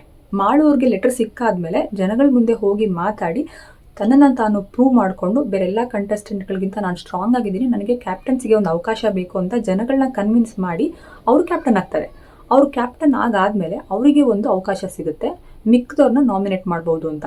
ಆ ಒಂದು ಟೈಮಲ್ಲಿ ಅವರು ಧ್ರುವಂತ್ ಅವ್ರಿಗೆ ಸಗಣಿ ನೀರನ್ನ ಹಾಕ್ತಾರೆ. ಇವಾಗ ಅವ್ರು ಏನು ಸಗಣಿ ತಿನ್ನಕ್ ಹೋಗಿದ್ದ ಬುದ್ಧಿ ಅಂತ ಕೇಳಿದ್ರಲ್ವಾ, ಅದೇ ಸಗಣಿ ನೀರನ್ನ ಅವರು ಧ್ರುವಂತ್ ಅವ್ರ ಮೇಲೆ ಹಾಕ್ತಾರೆ. ಅವಾಗ ಅವ್ರಿಗೆ ಪಾಪ ತುಂಬಾ ಹರ್ಟ್ ಆಗೋಗ್ಬಿಡುತ್ತೆ. ನಾನೇ ನನ್ನ ಕ್ಯಾಪ್ಟನ್ ಮಾಡಿದೆ, ನಾನು ನಿಂಗೆ ಲೆಟ್ರು ಬಿಟ್ಕೊಟ್ಟೆ, ನನ್ನಿಂದ ನೀನು ಕ್ಯಾಪ್ಟನ್ ಆದೆ, ನನಗೆ ಸಗಣಿ ನೀರು ಹಾಕ್ತಾ ಇದೆಯಾ ನೀನು ಅಂತ. ಬಟ್ ಇಲ್ಲಿ ಒಂದು ವಿಷಯ ಅರ್ಥ ಮಾಡ್ಕೋಬೇಕು, ಧ್ರುವಂತ್ ಅವರಿಂದ ಅವರು ಕ್ಯಾಪ್ಟನ್ ಆದ್ರು ಈ ಮಾತು ನಿಜ ಅಲ್ಲ. ಅವ್ರು ಲೆಟ್ರ್ ಕೊಟ್ಟಿರಬಹುದು, ಬಿಟ್ಕೊಡಿ ಅಂತ ನಿಮಗೆ ಯಾರು ಹೇಳಿಲ್ಲ ಅಥವಾ ಮಾಡು ಕೇಳಿಲ್ಲ. ಮಾಡುವವರು ಬಿಟ್ಕೊಡಿ, ನನಗೆ ನಾನೊಬ್ನೇ ಕ್ಯಾಪ್ಟನ್ ಆಗ್ಬೇಕು, ನೀವು ಆಗ್ಬೇಡಿ ಅಂತ ಎಲ್ಲೂ ಹೇಳಿಲ್ಲ. ಧ್ರುವಂತ್ ಅವರೇ ಆ ಒಂದು ಕ್ಯಾಪ್ಟನ್ ಆಗುವಂತ ಒಂದು ಅವಕಾಶನ ಕಳ್ಕೊಂತಾರೆ. ಅವ್ರ ಕೈಯಾರೆ ಅವರೇ ಮಾಡ್ಕೊಂಡಿದ್ದು. ಜನಗಳ ಮುಂದೆ ನಾನು ಲೆಟ್ರ್ ಕೊಟ್ಟು ನಾನು ಒಳ್ಳೆಯರಾಗಬೇಕು ಅನ್ನೋ ಥರ ಏನಾದ್ರು ತಲೆಲಿತ್ತೋ ಏನೋ ಅವ್ರಿಗೆ ಗೊತ್ತಿಲ್ಲ. ಬಟ್ ಅವ್ರಾಗವ್ರೆ ಆ ಒಂದು ಅವಕಾಶನ ಮಿಸ್ ಮಾಡ್ಕೊಳ್ತಾರೆ. ಆ ಅವಕಾಶ ಮಾಡೋರ್ ಪಾಲಾಗುತ್ತೆ, ಕ್ಯಾಪ್ಟನ್ ಅವ್ರಾಗ್ತಾರೆ. ಅವ್ರ ಅನಿಸಿಕೆ ಪ್ರಕಾರ ಯಾವ ತಲೆಯಲ್ಲಿ ಸಗಣಿ ತುಂಬಿದೆ ಅಂತ ಅನ್ಸುತ್ತೋ ಅವರಿಗೆ ಅವರು ಸಗಣಿ ನೀರನ್ನು ಹಾಕ್ತಾರೆ. ಇದೇ ಅವಕಾಶನ ಲೆಟ್ರ್ ಕೊಡ್ದಲೆ ಧ್ರುವಂತ್ ಅವ್ರು ಬಳಸ್ಕೋಬಹುದಿತ್ತು. ಸೊ ಅವಾಗ ಅವ್ರ ಬುದ್ಧಿ ಎಲ್ಲಿ ಹೋಗಿತ್ತು? ಅಕಸ್ಮಾತ್ ಆ ಲೆಟರ್ನವ್ರು ಪಡ್ಕೊಂಡು ಅವರೇ ಕ್ಯಾಪ್ಟನ್ ಆಗಿದ್ದಿದ್ರೆ ಇವತ್ತು ಇಷ್ಟೊಂದೆಲ್ಲ ಪ್ರಾಬ್ಲಮ್ ಇರ್ತಿರ್ಲಿಲ್ವಲ್ಲ. ನಾನು ನಿನ್ನ ಕ್ಯಾಪ್ಟನ್ ಮಾಡಿದೆ, ನನಗೆ ನೀನು ಸಗಣಿ ನೀರು ಹಾಕ್ಬಿಟ್ಟೆ ಅಂತ ಅವ್ರು ಹೇಳ್ಕೊಳ್ಳೋಂಥ ಅವಶ್ಯಕತೆನೇ ಇರ್ತಿರ್ಲಿಲ್ಲ. ಬಿಕಾಸ್ ಅವ್ರನ್ನ ಯಾರು ಕ್ಯಾಪ್ಟನ್ ಮಾಡಿ ಅಂತ ಕೇಳ್ಕೊಂಡೇ ಇಲ್ಲ. ಯೂಶಲಿ ಈ ಮಾತುಗಳು ಏನಕ್ಕೆ ಬರುತ್ತೆ, ಸಗಣಿ ನೀರು ಹೆಚ್ಚಂಗೆ ಹೋಗ್ಬಿಡುತ್ತೆ ಅವನಿಗಂತೂ ಅಂತ ಹೇಳ್ತಾರೆ. ಏನಕ್ಕೆ ಹೇಳ್ತಾರೆ? ಇವಾಗ ನಾನೇನೋ ಒಂದು ಹೇಳ್ತೀನಿ, ಆ ಕಡೆಯಿಂದ ಇನ್ನೊಬ್ಬ ಮನುಷ್ಯ ಏನೋ ಒಂದು ಇಷ್ಟ ಆಗದಿರೋಂಥ ಒಂದು ಮಾತು ಹೇಳ್ತಾರೆ. ನಾವೇನು ಮಾಡ್ತೀವಿ, ವಾಪಸ್ ಇನ್ನೊಂದು ಟಕ್ಕರ್ ಕೊಡ್ತೀವಿ. ಅವನಿಗೆ ಹೆಂಗೆ ಆಗೋಗ್ಬಿಡ್ತು ಗೊತ್ತಾ, ಅವನೇನೋ ಒಂದು ಹೇಳ್ದ, ನಾನು ತಿರ್ಗಿಸ್ ಇನ್ನೊಂದೇನೋ ಒಂದು ಹೇಳ್ದೆ, ಎಲ್ಲರ ಮುಂದೆ ಅವ್ನ ಮುಖಕ್ಕೆ ಸಗಣಿ ನೀರು ಎರಚ್ದಂಗೆ ಆಗೋಗ್ಬಿಡ್ತು, ಸುಮ್ಮನಾಗೋಗ್ಬಿಟ್ಟು ಆ ಥರ ಆಗೋಯ್ತು ಗೊತ್ತಾ ಅನ್ನೋ ಒಂದು ಮಾತುಗಳನ್ನ ಆಡ್ತಾರೆ. ಸೊ ಆ ಒಂದು ಅರ್ಥದಲ್ಲಿ ಸಗಣಿ ನೀರು ಎರಚಬೇಕು ಅನ್ನೋಂಥದ್ದು ಇದ್ದಿದ್ದು. ಬಟ್ ಧ್ರುವಂತ್ ಅವ್ರು ಹೆಂಗೆ ಟರ್ನ್ ಮಾಡ್ಕೊಂಡ್ರು ಅಂತಂದರೆ, ಸಗಣಿ ಅಂದರೆ ಪರವಾಗಿಲ್ಲ, ದೇವರು ಅವ್ರ ಆಶೀರ್ವಾದ ಸಿಕ್ತು ಅಂತ ನಾನು ಅನ್ಕೊಳ್ತೀನಿ ಅನ್ನೋಂಥ ಮಾತನ್ನು ಅವ್ರು ಟರ್ನ್ ಮಾಡ್ಕೊತಾರೆ ಅವ್ರ ಕಡೆ. ಬಟ್ ಅದೇ ನಿನ್ನೆ ವಿಷಯ ತಗೊಂಡ್ರೆ ರಕ್ಷಿತ್ ಅವ್ರು ಹೇಳ್ತಾರೆ, ನಿನ್ನ ಬುದ್ಧಿ ಏನು ಸಗಣಿ ತಿನ್ನಕ್ಕೆ ಹೋಗಿತ್ತ ಅಂತ. ಇವಾಗ ಯಾವ ಅರ್ಥದಲ್ಲಿ ಹೇಳ್ತಿದ್ದಾರೆ? ಇವಾಗಲೂ ದೇವರ ಆಶೀರ್ವಾದ ಅಂತ ಒಂದು ಅರ್ಥದಲ್ಲಿ ಹೇಳ್ತಿದ್ದಾರೆ ಅವರು. ರಕ್ಷಿತ್ ಇಷ್ಟು ದಿವಸ ತಂಗಿ ಅಂತ ಹೇಳ್ತಿದ್ರು. ಅವ್ರು ಯಾವಾಗ ಗೆಲ್ಲೋ ಅಂತ ಕ್ಯಾಂಡಿಡೇಟ್ ಅಂತ ಗೊತ್ತಾಯ್ತು ಆವಾಗಿಂದ ರಕ್ಷಿತನ್ ದೂರ ಇಟ್ಟಿದ್ದಾರೆ. ಇಲ್ಲದೇ ಇರೋಂಥ ಅಲಿಗೇಷನ್ಸ್ ಅವ್ರ ಮೇಲೆ ಹಾಕ್ತಿದ್ದಾರೆ. ಅಷ್ಟೊಂದು ಗ್ರಾಂಟೆಡ್ ಆಗಳನ್ನ ತಗೊಂಡು ಮಾತಾಡೋಂಥ ಅವಶ್ಯಕತೆ ಏನಿದೆ ಅಂತ. ಆ ಜಾಗದಲ್ಲಿ ರಕ್ಷಿತ್ ಅವ್ರು ಇದ್ದಿದ್ದಕ್ಕೆ ಅಂತ ಮಾತನ್ನ ಧ್ರುವಂತ್ ಅವ್ರು ಆಡೋಂಥ ಧೈರ್ಯ ಮಾಡ್ತಾರೆ. ಅದೇ ಬೇರೆ ಯಾರನ್ನ ಸ್ಟ್ರಾಂಗ್ ಕಂಟೆಸ್ಟೆಂಟ್ ಇದ್ದಿದ್ರೆ, ಫಾರ್ ಎಕ್ಸಾಂಪಲ್ ರಘು ಅವ್ರನ್ನ ತಗೊಳ್ಳೋಣ, ಗಿಲ್ಲಿ ಅವ್ರನ್ನ ತಗೊಳ್ಳೋಣ, ರಿಯಾಕ್ಷನ್ ಆ ಕಡೆಯಿಂದ ಯಾವ ಥರ ಬರ್ತಾ ಇತ್ತು? ನಿನ್ ಬುದ್ಧಿ ಏನೋ ಸಗಣಿ ತಿನ್ನೋದಕ್ಕೆ ಹೋಗಿತ್ತಾ ಅಂತ ಅಂದ್ಬಿಟ್ಟು ಧ್ರುವಂತ್ ಅವ್ರು ಕೇಳಿದಾಗ ರಕ್ಷಿತ್ ಅವ್ರು ಹೇಳ್ತಾರೆ, ಇಲ್ಲ ನಾನು ನಿನ್ನೆ ಒಂದು ತಪ್ಪು ನಿರ್ಧಾರನ ತಗೊಂಡ್ಬಿಟ್ಟಿದ್ದೀನಿ, ನನಗೆ ರಿಗ್ರೆಟ್ ಆಗ್ತಿದೆ ಅಂತ ಹೇಳ್ತಾರೆ. ನಿನಗೆ ಇಷ್ಟ ಬಂದಾಗ ರಿಗ್ರೆಟ್ ಆಗುತ್ತೆ, ಇಲ್ಲದೇ ಇರುವಾಗ ಇಲ್ವಾ ಅಂತ ಕೇಳ್ತಾರೆ. ಏನಕ್ಕೆ ರಕ್ಷಿತಾ ಆ ಒಂದು ಡಿಸಿಷನ್ ತಗೊಂತಾರೆ, ಏನಕ್ಕೆ ರಿಗ್ರೆಟ್ ಆಯಿತು ಅಂತ ಹೇಳ್ತಾರೆ ಅಂದರೆ, ಅವತ್ತಿನ ದಿನ ಬೆಳಗ್ಗೆ ಕಾವ್ಯ ಅವ್ರು ಹೋಗಿ ರಕ್ಷಿತ್ ಅವ್ರನ್ನ ಮಾತಾಡ್ಸಿರ್ತಾರೆ. ಕಾವ್ಯ ಕೇಳ್ತಾರೆ, ರಕ್ಷಿತಾ ನೀನು ವೀಕ್ ಇರೋನ ಮನೆಯಿಂದ ಆಚೆ ಹಾಕೋದಕ್ಕೆ ನೋಡ್ತೀಯ ಅಥವಾ ಸ್ಟ್ರಾಂಗ್ ಇರೋನ ಮನೆಯಿಂದ ಆಚೆ ಹಾಕೋದಕ್ಕೆ ನೋಡ್ತೀಯ ಅಂತ. ಅವಾಗ ರಕ್ಷಿತಾ ಹೇಳ್ತಾರೆ, ವೀಕ್ ಇರೋನ ಮನೆಯಿಂದ ಆಚೆ ಹಾಕೋದಕ್ಕೆ ನೋಡ್ತೀನಿ ಅಂತ. ಅವಾಗ ಕಾವ್ಯ ಅವ್ರು ಮತ್ತೆ ಕೇಳ್ತಾರೆ, ಮತ್ತೆ ನೀನು ಸುದಿ ಅವ್ರನ್ನ ಏನಕ್ಕೆ ಸೇಫ್ ಮಾಡಿದೆ, ರಘು ಅವ್ರನ್ನ ಯಾಕೆ ಆ ಕಡೆ ಟೀಮಿಗೆ ಹಾಕ್ತೆ ಅಂತ ಕೇಳ್ತಾರೆ. ಅವಾಗ ರಕ್ಷಿತ್ ಅವ್ರಿಗೆ ರಿಯಲೈಸ್ ಆಗುತ್ತೆ. ರಕ್ಷಿತ್ ಅವ್ರಿಗೆ ಏನು ರಿಯಲೈಸ್ ಆಗುತ್ತೆ ಅಂತಂದರೆ, ಸುದ್ದಿ ಅವರು ಆ ನಾಮಿನೇಷನ್ ಲಿಸ್ಟಲ್ಲಿ ಇದ್ದಿದ್ದರೆ ಈಸಿಯಾಗಿ ಅವರು ಈ ವಾರ ಮನೆಯಿಂದ ಎಲಿಮಿನೇಷನ್ ಆಗಿ ಆಚೆ ಹೋಗ್ತಾ ಇದ್ರು. ಆ ಜಾಗಕ್ಕೆ ಇವಾಗ ಏನು ಮಾಡ್ಬಿಟ್ಟಿದ್ದಾರೆ ರಕ್ಷಿತ್ ಅವರು, ರಘು ಅವ್ರನ್ನ ತಂದು ಕೂರಿಸ್ಬಿಟ್ಟಿದ್ದಾರೆ. ಬಟ್ ಆದರೂ ಕೂಡ ಒಂದು ಅಡ್ವಾಂಟೇಜ್ ಇದೆ, ಏನಂತಂದರೆ ರಘು ಅವ್ರಿಗೆ ಕಂಪೇರ್ ಮಾಡಿದ್ರೆ ಮಿಕ್ಕಿದಂಥ ಕಂಟೆಸ್ಟೆಂಟ್ಗಳು ಸ್ವಲ್ಪ ವೀಕ್ ಇದ್ದಾರೆ. ಸೊ ಅವರಲ್ಲೇ ಅವರಷ್ಟು ಜನದಲ್ಲೇ ಒಬ್ರು ಹೋಗೋದಂತೂ ಖಂಡಿತ. ಕಾವ್ಯ ಹೇಳಿದ್ರ ಪ್ರಕಾರ ರಘು ಅವ್ರನ್ನ ನೀನು ಆ ಕಡೆ ಕಳಿಸ್ತೆ, ಸೊ ನಾಮಿನೇಷನ್ ಲಿಸ್ಟಲ್ಲಿ ನೀನು ತೊಗೊಂಡೋಗಿ ಅವ್ರನ್ನ ಹಾಕಿದ್ಯಾ, ಅವರು ಸೇಫ್ ಆಗ್ತಾರೆ, ಏನು ಪ್ರಾಬ್ಲಮ್ ಇಲ್ಲ ಅಂತ ನೀನು ಹೇಳ್ತಿದ್ದೆ Rakshita, that is fine. But ಆದರೆ ಸುದ್ದಿಯನ್ನು ಏನಕ್ಕೆ ಸೇಫ್ ಮಾಡಿದೆ?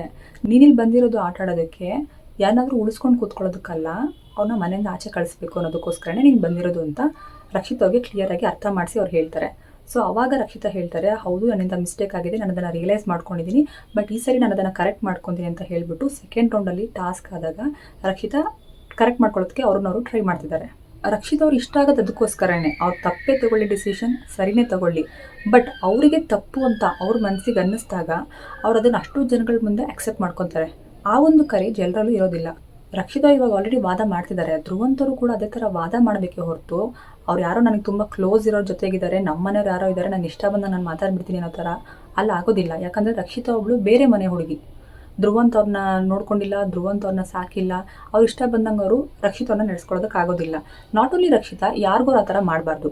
ನಾಟ್ ಓನ್ಲಿ ಧ್ರುವಂತ್, ನಿನ್ನೆ ರಾಶಿಕಾ ಮತ್ತು ರಿಷಾ ಇವರಿಬ್ಬರನ್ನ ನೋಡಿದಾಗಲೂ ಕೂಡ ರಕ್ಷಿತಾ ಅವ್ರ ಮೇಲೆ ಅವರು ಮಾತಾಡೋಂಥ ಒಂದು ರೀತಿನೇ ಬೇರೆ ಥರ ಇರುತ್ತೆ. ರಾಶಿಕಾ ಅವರು ಮಾತಾಡಿದ ರೀತಿನ ಎಲ್ಲೋ ಒಂದು ಕಡೆ ಅವ್ರ ಫ್ರಸ್ಟ್ರೇಷನ್ನ ಅರ್ಥ ಮಾಡ್ಕೊಬಹುದು. ಬಿಕಾಸ್ ಅವರು ಟಾಸ್ಕ್ ಗೆದ್ದಿದ್ದಾರೆ, ಆ ಟಾಸ್ಕಲ್ಲಿ ಅವರು ಆಡಿ ಗೆದ್ದಿದ್ರು ಕೂಡ ಅವ್ರಿಗೆ ಏನೋ ಒಂದು ಅಡ್ವಾಂಟೇಜ್ ಸಿಗ್ತಾ ಇಲ್ವಲ್ಲ ಅಂತ ಅವ್ರ ಫ್ರಸ್ಟ್ರೇಷನ್ ವ್ಯಾಲಿಡ್. ಬಟ್ ರಿಷಾ ಅವರು ರಕ್ಷಿತಾ ಜೊತೆ ಮಾತಾಡಿದ ರೀತಿ ಅಷ್ಟೊಂದು ಇಷ್ಟ ಆಗೋದಿಲ್ಲ. ಯಾಕಂದರೆ ರಿಷಾ ಮತ್ತು ಅಭಿ ಆ್ಯಂಡ್ ರಕ್ಷಿತಾ 3 ಜನ ಮಾತಾಡ್ತಾ ಇರ್ತಾರೆ. ಸೊ ಅವಾಗ ಅಭಿ ಅವರು ಕೇಳಿರ್ತಾರೆ, ನನ್ನ ಹೆಸರನ್ನ ನೀವು ಯಾಕೆ ಕನ್ಸಿಡರ್ ಮಾಡಿದ್ರಿ ಅಂತ ರಿಷಾ ಅವ್ರು ಕೇಳಿರ್ತಾರೆ ಆ್ಯಂಡ್ ರಕ್ಷಿತ್ ಅವ್ರಿಗೂ ಕೇಳಿರ್ತಾರೆ. ಆವಾಗ ರಿಷಾ ಅವರು ಮಾತಾಡ್ತಾ ಇರ್ತಾರೆ. ಇಷ್ಟು ಜನದಲ್ಲಿ ಕಂಪೇರ್ ಮಾಡಿದ್ರೆ ಅಭಿ ಅವರು ಎಲ್ಲೋ ಒಂದು ಕಡೆ ಯಾವುದೋ ಒಂದು ಟೀಮಿಗೆ ಸ್ಟಿಕ್ ಆನ್ ಆಗೋಗ್ಬಿಟ್ಟಿದ್ದಾರೆ. ಈ ಸರಿ ಒಂದು ಎಚ್ಚರಿಕೆ ಗಂಟೆ ಆಗಿರಲಿ ಅವರಿಗೆ ಅಂತ ಅಂದ್ಬಿಟ್ಟು ನಾವು ನಿಮಗೆ ಕೊಡ್ತಾ ಇದೀವಿ, ಒಂದು ವೇಕಪ್ ಕಾಲ್ ಅನ್ನೋ ಥರ ಇರಲಿ ಅಂತ ನಿಮ್ಮ ಹೆಸರನ್ನ ಚೂಸ್ ಮಾಡಿದೆ ಅಂತ ಯಾರದು ರಿಷಾ ಅವ್ರು ಹೇಳ್ತಾರೆ. ಬಟ್ ಅದಕ್ಕೆ ರಕ್ಷಿತಾ ಹೇಳ್ತಾರೆ, ಮಧ್ಯದಲ್ಲೇ ಮಾತು ನಿಲ್ಲಿಸಿ ರಕ್ಷಿತಾ ಹೇಳ್ತಾರೆ, ಈ ಒಂದು ಪರ್ಟಿಕ್ಯುಲರ್ ಟಾಸ್ಕ್ ನಡೀತಾ ಇರೋದು ವೇಕಪ್ಗ ನಾಮಿನೇಷನ್ಗೆ ಅಂತಾರೆ. ಕರೆಕ್ಟ್, ಅವ್ರು ಮಾತಾಡಿದ್ದು ಕರೆಕ್ಟ್ ಆಗಿದೆ. ಅಲ್ಲಿ ಪರ್ಟಿಕ್ಯುಲರ್ ಟಾಸ್ಕ್ ನಡೀತಾ ಇದ್ದಿದ್ದು ವೇಕಪ್ ಕಾಲ್ಗೋಸ್ಕರ ಅಲ್ಲ, ನಾಮಿನೇಷನ್ಗೋಸ್ಕರ. ಸೊ ಅಭಿ ಅವ್ರ ಹೆಸರನ್ನ ಅಲ್ಲಿ ತಗೊಂಡ್ರೆ ಅವ್ರು ವೇಕಪ್ ಆಗೋದಕ್ಕಿಂತ ಹೆಚ್ಚಾಗಿ ನಾಮಿನೇಟ್ ಆಗಿ ಎಲಿಮಿನೇಟ್ ಆಗಿ ಮನೆಗೆ ಹೋಗುವಂಥ ಚಾನ್ಸಸ್ ಇರುತ್ತೆ. ಅದನ್ನು ರಕ್ಷಿತಾ ಅರ್ಥ ಮಾಡಿಸೋದಕ್ಕೆ ಬಂದರು. ಅವರು ಮಧ್ಯದಲ್ಲಿ ಮಾತಾಡಿದ್ದು ಇಷ್ಟನೇ ಆಗಲ್ಲ, ರಿಷಾ ಅವ್ರಿಗೆ ಇಷ್ಟನೇ ಆಗಲ್ಲ. ಡೈರೆಕ್ಟಾಗಿ ಕೂಗಾಡೋದಕ್ಕೆ ಶುರು ಮಾಡ್ಕೊಂಡ್ಬಿಡ್ತಾರೆ ರಕ್ಷಿತಾ ಅವ್ರ ಮೇಲೆ. ಸೊ ರಕ್ಷಿತಾ ಎದ್ದು ಹೇಳ್ತಾರೆ, ಅವ್ರಿಗೆ ಅಷ್ಟೊಂದು ಕನ್ನಡ ಕರೆಕ್ಟಾಗಿ ಮಾತಾಡೋಕ್ಕೆ ಗೊತ್ತಾಗದಿದ್ದರಿಂದ ಅವ್ರು ಏನು ಮಾಡ್ಬಿಡ್ತಾರೆ, ಡೈರೆಕ್ಟಾಗಿ ನೀವು ಹೋಗಿ ಅಂದ್ಬಿಡ್ತಾರೆ. ಹೋಗಿ ಅಂದಿದ ತಕ್ಷಣ ಅವ್ರಿಗಿದ್ದಿದ್ದು ಕೋಪ ಜಾಸ್ತಿ ಆಗೋಗ್ಬಿಡುತ್ತೆ. ಅದೇ ರಕ್ಷಿತಾ ಬಿಟ್ಟು ಬೇರೆ ಯಾರನ್ನ ಆ ಜಾಗದಲ್ಲಿ ಇದ್ದಿದ್ರೆ ರಿಷಾ ಅಷ್ಟೊಂದು ಅವರು ಮಾತಾಡೋದಕ್ಕೆ ಆಗ್ತಾ ಇರಲಿಲ್ಲ. 1-2 ಸರಿ ಯೋಚನೆ ಮಾಡೋರು. ಪಾಪ ರಕ್ಷಿತಾನೇ ಆ ಕಡೆಯಿಂದ ಹೊರಟೋಗ್ತಾರೆ. ನೀವಿಬ್ಬರು ಮಾತಾಡಿ, ಅಭಿ ಅವರು ನಿಮ್ಮ ಜೊತೆಗೆ ನಾನು ಪರ್ಸ್ನಲಾಗಿ ಆಮೇಲೆ ಮಾತಾಡ್ತೀನಿ ಅಂತ ಹೇಳ್ಬಿಟ್ಟು ಅವರಿಂದ ಹೊರಟೋಗ್ತಾರೆ. ರಿಷಾನು ಹಾಗೆ ಮಾತಾಡ್ತಾರೆ. ಬಟ್ ರಾಶಿಕಾ ಮಾತಾಡಿದಂಥ ಪಾಯಿಂಟ್ಸ್ ವ್ಯಾಲಿಡ್ ಅಂತ ನನಗೆ ಅನ್ಸುತ್ತೆ. ಯಾಕಂದರೆ ಅವ್ರು ತುಂಬ ಫ್ರಸ್ಟ್ರೇಟ್ ಆಗೋಗ್ಬಿಟ್ಟಿದ್ರು. ಅವ್ರಿಗೆ ಪ್ರತಿ ಸರಿ ಆಟ ಆಡಿದ್ರು ಅವ್ರಿಗೆ ಯಾವುದೇ ರೀತಿಯಾದಂಥ ಅಡ್ವಾಂಟೇಜ್ಗಳು ಅವ್ರಿಗೆ ಸಿಗ್ತಾ ಇಲ್ಲದಿದ್ದರಿಂದ ರಕ್ಷಿತಾ ಅವ್ರ ಮೇಲೆ ಆ ಥರ ಮಾತುಗಳನ್ನ ಆಡಿದ್ರು. ಇದನ್ನು ಬಿಟ್ಟು ಅಶ್ವಿನಿ ಅವರು ರಕ್ಷಿತಾ ಅವ್ರ ಮೇಲೆ ಯಾವ ಥರ ಎಲ್ಲ ಮಾತಾಡಿದ್ದಾರೆ ಅನ್ನೋದನ್ನು ನೋಡಿದ್ದೀವಿ.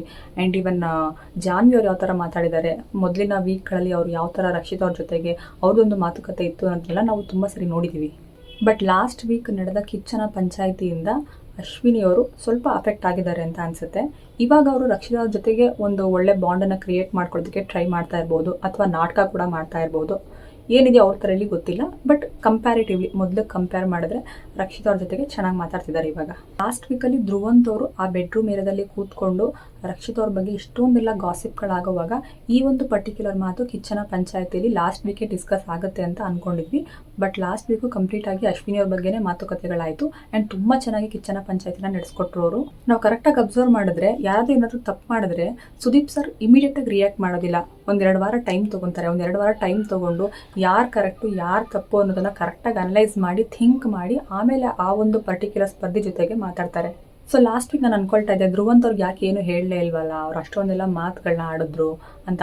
ಮೇ ಬಿ ಅವ್ರನ್ನ ಇನ್ನೂ 1 ವಾರ ನೋಡೋಣ, ಅವ್ರು ಯಾವ ಥರ ಮಾತಾಡ್ತಾರೆ, ಏನಿರ್ಬೋದು ಅವರೊಂದು ಮನಸ್ಸೊಳಗಡೆ ಅನ್ನೋದನ್ನು ತಿಳ್ಕೊಳ್ಳೋದಕ್ಕೆ ಹಾಗೆ ಬಿಟ್ಟಿದ್ರು ಅಂತ ಅನ್ಸುತ್ತೆ.